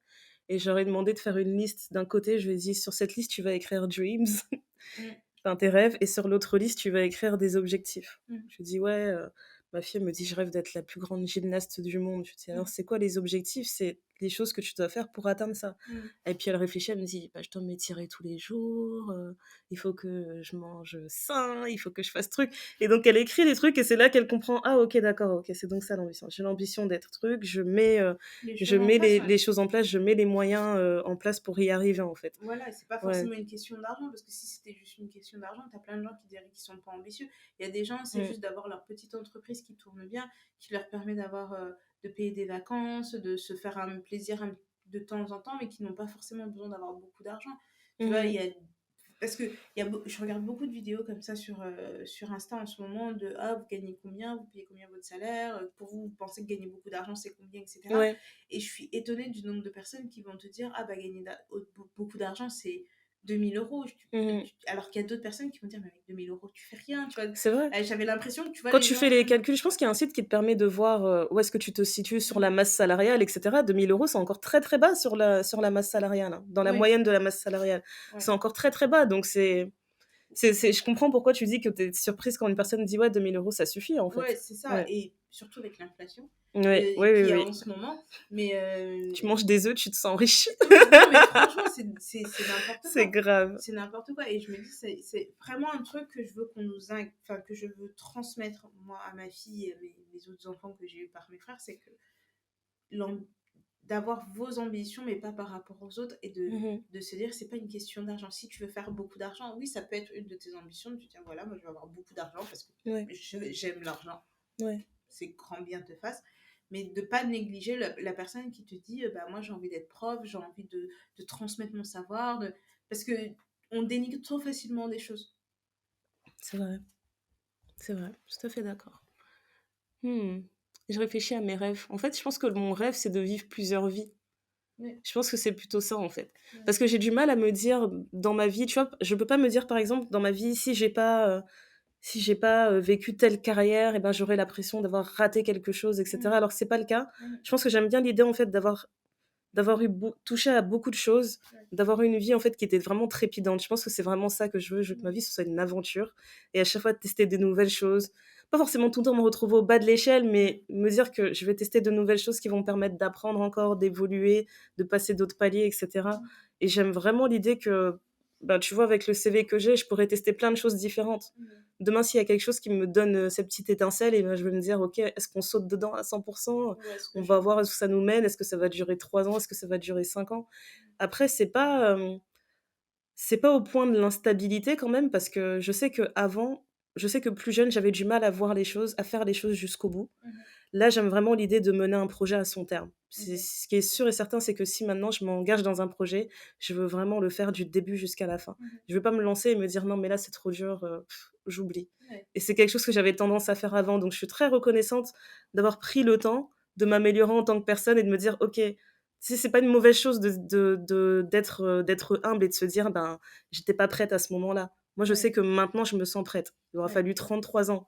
33 ans, c'est bien, tu vois. Sur une moyenne de 80, ça va. Franchement, sur une moyenne de 80 au moins, je me dis, voilà, ça va. Donc, c'est vraiment le rêve. Après, je pense que c'est bizarre parce que j'ai jamais eu l'impression que j'avais envie d'être riche, mais plus le temps passe et plus je vois ce que ça représente de faire en sorte que toute ta famille soit à l'aise, je me dis: «J'ai envie d'être riche pour ça». J'ai pas envie de me retrouver dans des situations où dans ta famille, tu entends des personnes dire: «Oui, voilà, moi je galère sur telle et telle chose». On se pose des questions par rapport aux enfants: «Est-ce qu'on va pouvoir payer tel et tel frais?» Et j'ai vraiment pas envie d'entendre ce genre de choses, en fait, et d'être, pieds et mains liés, de rien pouvoir faire. Donc je me dis: «Ouais, peut-être que c'est ça dont je rêve, j'ai envie d'être vraiment la banque». La banque, tu viens, tu t'assois au bureau, je dis: «Bon, tu as besoin de combien?» Les mecs du Monopoly, c'est toi. Ouais, voilà, c'est quoi le problème? Tu as besoin de combien? OK, on va arranger ça. C'est vraiment, c'est bête, tu vois? Mais je me dis quand je pense à toutes ces ambitions et cetera, je vois un truc, en fait, qui va rendre ma mère heureuse. On va pas se mentir. Il y a des choses qui sont perso, mais il y a quand même une part qui fait que j'ai envie de faire des choses qui vont rendre ma mère heureuse, qui va faire qu'elle va me regarder, elle va dire: «Ah là, ça c'est ma fille, tu vois, moi je lui donnais des seins et cetera et maintenant regardez-la, elle fait ça, tu vois?» C'est bête, tu vois? Mais vraiment qu'elle me regarde et qu'elle se dise: «Ah ouais, voilà, c'est pour ça que j'ai fait ça et tout». Et qu'après ça soit la même chose avec ma fille, en fait, je vais la regarder, je vais dire: «Voilà, c'est pour ça que j'ai fait tout ça». Non, mais c'est vrai, après, c'est quelque chose aussi. Je pense qu'on évolue tous avec le temps, avec l'âge. Je pense pas que dans ce monde, il y ait une personne qui ait les mêmes envies à 20 ans, à 30 ans, qu'à 40 ou à 50, etc. Je pense que c'est un truc. Du... On refait cet épisode dans 5 ans, on va répondre complètement Peut-être dans 10 ans, différent. je te dirai: «J'ai envie de faire de la salsa. Je veux être la meilleure en salsa». Pourquoi pas? Pourquoi pas? Tu vois, c'est des trucs. Moi, je sais que mes rêves ou quoi que ce soit, c'est en fonction de mon âge. Et au Ouais. début, j'avais l'impression qu'il fallait tout faire à l'âge de 25 ans. Et après, j'ai réfléchi.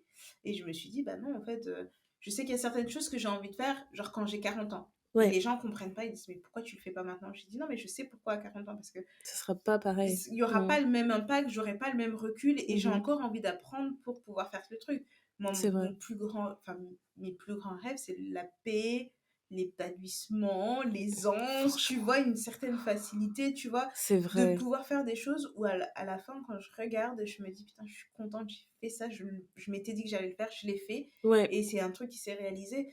Et je veux, en fait, c'est je veux laisser une marque sur cette terre ouais. qui sera plus grande que moi.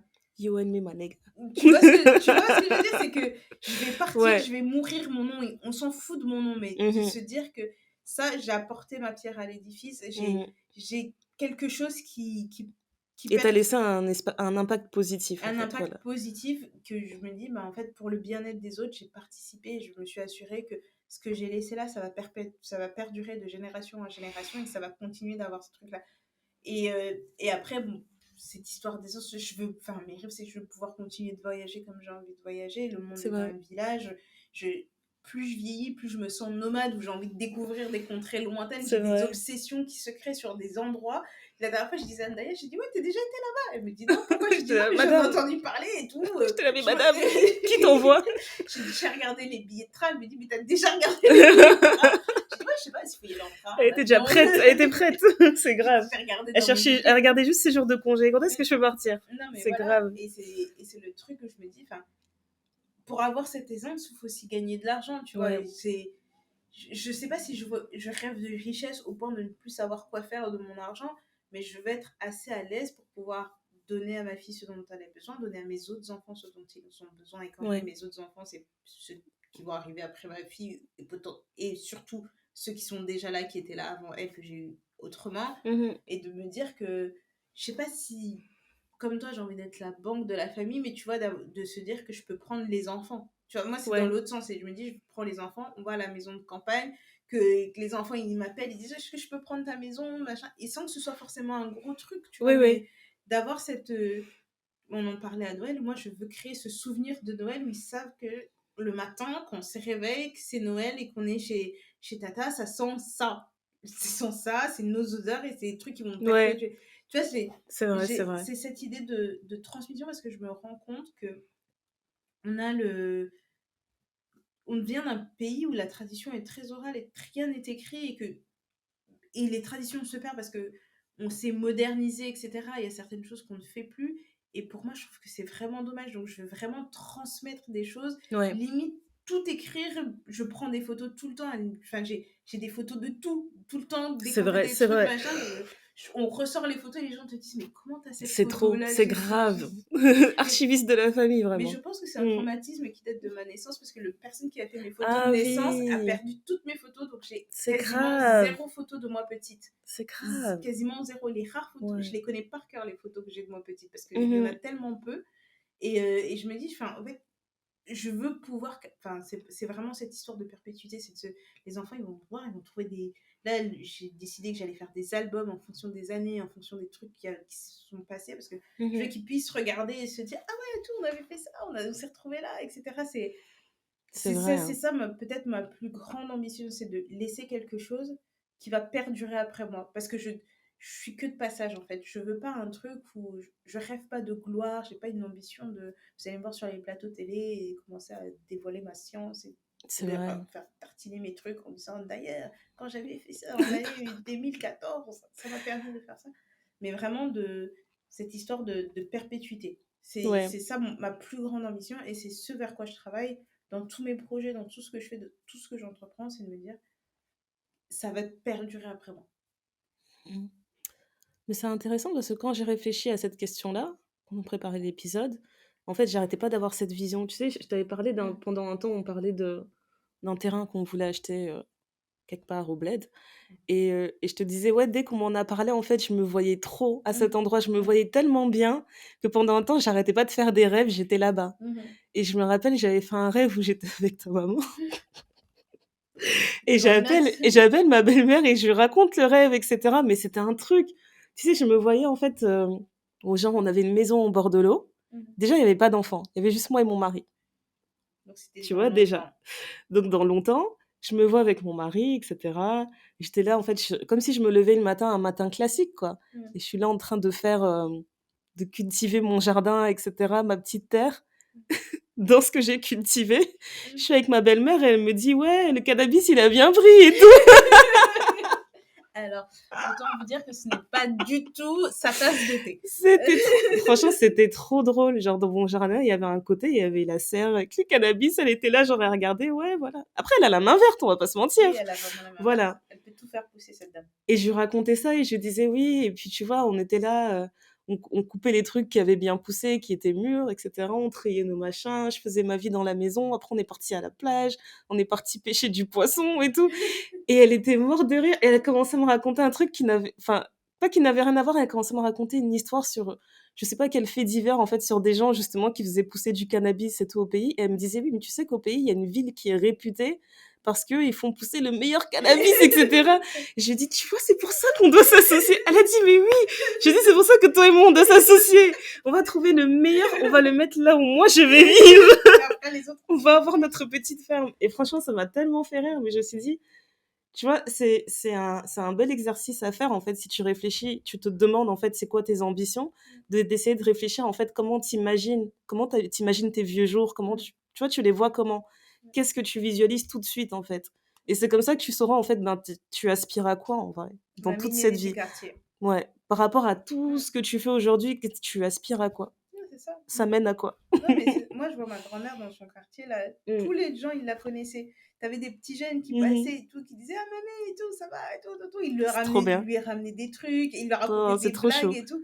Et je me suis dit, mais en fait, c'est ça la vie, c'est que t'es tellement en paix que t'as des gens, parfois, enfin, pas étranges, mais des gens que tu t'attends pas, en fait, qui viennent te demander des conseils, que t'as un puits de savoir, de bien-être ou quoi que ce soit, tu vois, de pas prendre tout trop à cœur et de renvoyer vraiment une énergie positive, d'être un soleil, d'être un truc. Et quand tu es une personne extrêmement positive, c'est difficile d'être toujours positif parce que le jour où ça va pas, tout le monde le voit parce que non, mais elle est pas comme ça d'habitude, etc. Ouais. Donc ça peut être parfois difficile, mais avoir ce truc-là, en fait, moi, c'est comme ça que je le voyais. J'ai eu la chance de rencontrer chacun de mes grands-parents parce que pour nous, des enfants d'expat, c'est pas toujours une chance de connaître cette partie-là de la famille. Donc, c'est une chance pour moi d'avoir pu les rencontrer et aussi de mettre je sais pas comment dire, mais de voir ce dont moi j'ai envie et voir ce que eux ils ont envie pour toi, de voir ce que tes parents ont envie pour toi et de se dire, bon bah, par rapport à un tout juste ça, milieu dans tout où est-ce ça. que moi je me situe et si c'est complètement à l'opposé de ce qu'ils ont imaginé pour moi, c'est aussi de leur dire, mais en fait, vous avez imaginé ça sur moi en pensant que j'étais comme ça, mais sachez que je suis comme ça, et je vais aller dans cette direction-là. Et donc, tout ça, c'est un travail, donc c'est vraiment pas facile. Moi, je sais pas combien de fois je me suis pris la tête avec mes parents, avec mes proches sur des choix que je pouvais avoir ou quoi que ce soit. Et maintenant, quand j'entends ma mère ou mon père me dire « Ah oui, machin, elle fait ça, ah, c'est ça ». La dernière fois, j'ai entendu mon père parler de moi à un de ses potes, je me suis dit « Mais de quel enfant il parle ?» C'était trop positif pour toi, ça t'a choqué. Je n'ai jamais entendu parler de mon père parler de moi comme ça. Jamais. Et tu te dis, donc en fait, déjà, il comprend ce que je fais, tu vois, il me défend certaines de mes positions, etc. Et je me dis, ok, donc c'est que, c'est important. Comme tu disais, c'est quand tes parents étaient contents pour le podcast ou quoi que ce soit, tu te dis, bah en fait, ils acceptent la personne que tu es. Enfin, moi, ma mère me demande tout le temps d'écouter le podcast. Elle dit, mais comment là sur mon téléphone, je peux mettre les podcasts? J'ai dit, pourtant, j'avais envoyé un lien, hein, c'est bizarre. Hein. Je pense que c'est un signe. Sur l'autre téléphone, moi, je dis, tu n'es pas obligé de. J'ai envoyé le lien, ça n'a pas marché. Qu'est-ce que tu veux que je te dise? Non, mais je pense que c'était sur l'autre téléphone. Il y a un des téléphones qui est tombé en rade et moi, je lui dis, écoute, tu peux nous soutenir. Je pense que c'est un signe, il y avait une bonne raison. Elle va comment? Elle écoutera quand elle sera vraiment prête. Quand l'univers sera prêt à ce qu'elle entende ça. Intervenir. Mais oui, mais ma mère aussi. Je te l'avais dit. Elle a dit, on va faire une émission, on va parler de... J'ai dit, oh là là. Ça va être une émission de 6 heures. Moi, je propose qu'on mette un micro, on les laisse ensemble, on leur dit appelez-nous quand vous avez fini. Les versions supérieures. On va faire un épisode genre le thé noir dans le futur. Allez, profitez. Sur ces belles paroles. On a beaucoup parlé. Oui. On a les voix qui commencent à partir en vrille parce que c'est la nuit. Puis mon verre est vide, ça commence à bien faire. Je vais les prendre. Durable. Après, on va dire que c'est moi qui suis d'une mauvaise influence. On va être bloqué sur YouTube, ils vont dire non, vous faites la promotion de l'alcool, tout ça. Je suis au coca. Moi, je bois que du coca. Ouais. J'ai envie de finir avec un petit conseil qui m'accompagne beaucoup quand j'ai des idées, etc. Parce qu'il y a toujours ce truc, cette petite voix intérieure qui va te dire « Est-ce que tu vas y arriver ? Non, mais tu peux pas faire ça, tu sais pas, t'es pas prête, etc. » C'est de te dire en fait que si tes rêves sont pas assez grands, s'ils te font pas peur, c'est qu'ils ne sont pas assez grands. Et j'aime bien me répéter cette phrase-là en fait, et je me dis c'est une manière positive en fait de voir la peur. Je me dis ouais en fait cette peur-là c'est parce que c'est un challenge, c'est parce que c'est de l'inconnu et tout, ça va bien se passer. Ça va bien se passer, tu peux le faire. Tu vois, avant on se disait non, on veut juste agir comme des hommes blancs qui ont 50 ans. C'est bon, on l'a fait, on a compris. On a compris, on l'a intégré, mais il faut vraiment garder en tête en fait que voilà, si tes rêves ne te font pas peur, ils sont pas assez grands. Ça veut pas dire que que tout le monde doit avoir un rêve de devenir Bill Gates. C'est juste que chacun à son niveau, on doit avoir des rêves qui sont assez grands à notre échelle en fait. Voilà. Merci de nous avoir écoutés palabrer pendant des heures et des heures et on vous a cassé les oreilles, hein, comme d'hab. Je pense que là-dessus, ça va pas, Ça va pas pas changer, hein. mais vous en redemandez encore, donc on continue de vous en donner. C'est ça. Vous savez où nous trouver, comme d'hab. Pas sur Facebook. Ici, là, je fais genre, on va pas faire de montage où on mettra les logos, hein. Ici, et puis là, et truc. Voilà. Merci beaucoup pour vos retours sur les épisodes parce que ça nous aide toujours à nous améliorer. On apprécie la critique quand elle est faite dans la bienveillance. Dans l'amour de Jésus-Christ. Exactement, et c'est ce qu'on a jusqu'à présent, donc c'est parfait. Qu'est-ce qu'on peut vous dire d'autre à part continuer de nous donner de l'amour, continuer de communiquer avec nous, on répond assez rapidement, continuer de regarder nos stories qui sont les plus drôles de l'univers, oui. Oui, on peut le dire. Voilà. Et puis, on va profiter de vous proposer beaucoup de contenu pour honorer toutes ces femmes du monde entier, parce qu'on est beaucoup. Et voilà, le mois des femmes est toujours un mois particulier pour le Ténor Podcast. Et donc, on va se mettre en avant, on va nous mettre en avant, on va les mettre en avant. Voilà, je pense que j'ai tout dit. On se retrouve sur Instagram tous les jours, sauf le samedi, dimanche. Et parfois, non, je vous mens, parce que parfois, on est là le samedi, dimanche. C'est vrai. On se retrouve aussi sur Twitter. On se retrouve dans nos DM pour échanger avec nous, pour nous partager vos histoires. Et aussi sur le ténoirpodcast@gmail.com si vous avez envie de nous raconter des choses. Ouais, moi j'aimerais bien entendre des histoires un peu sur ce sujet-là en fait, de parler de vos ambitions, de vos rêves, de projets, de coups durs, tout ça, ça serait super intéressant. La discussion continue, alors idéalement sur SoundCloud, parce qu'en fait finalement on se rend compte que vous pouvez réagir à la minute, à la seconde près, donc on sait exactement de quoi vous parlez quand vous réagissez. Voilà. Et voilà, donc après, on est présente sur toutes les applis de podcast où vous pouvez écouter des podcasts. On est dans vos oreilles partout, on vous embête partout. Partout. Voilà. On est dans vos oreilles. Franchement, j'ai trop envie de faire de l'ASMR, je trouve ça trop cool. Et ben, on pourrait tenter le Ténoir ASMR s'il faut. Qu'est-ce que ça fait ça? Ça fait hyper désagréable à gérer. Ouais, j'ai hâte d'écouter, on va voir ce que ça donne. Et puis on a commencé les lives sur Instagram, on fait un peu de space sur Twitter, donc vraiment on essaie d'envahir vos vies. Moi j'allais pas dire envahir, j'allais dire on essaie de satisfaire vos envies, parce que c'est vrai que des fois on a des questions, on nous dit on aimerait bien vous voir en live, on aimerait bien vous parler de tel sujet. Envahir vos vies, on est là comme avec vous, vous rigolez, vous nous répondez. On occupe l'espace. Voilà, c'est ça, on occupe l'espace.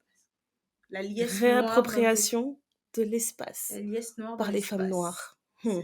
C'est ça qu'on aime. Eh bien, merci beaucoup de nous avoir écoutés. On se dit à très bientôt. Bye.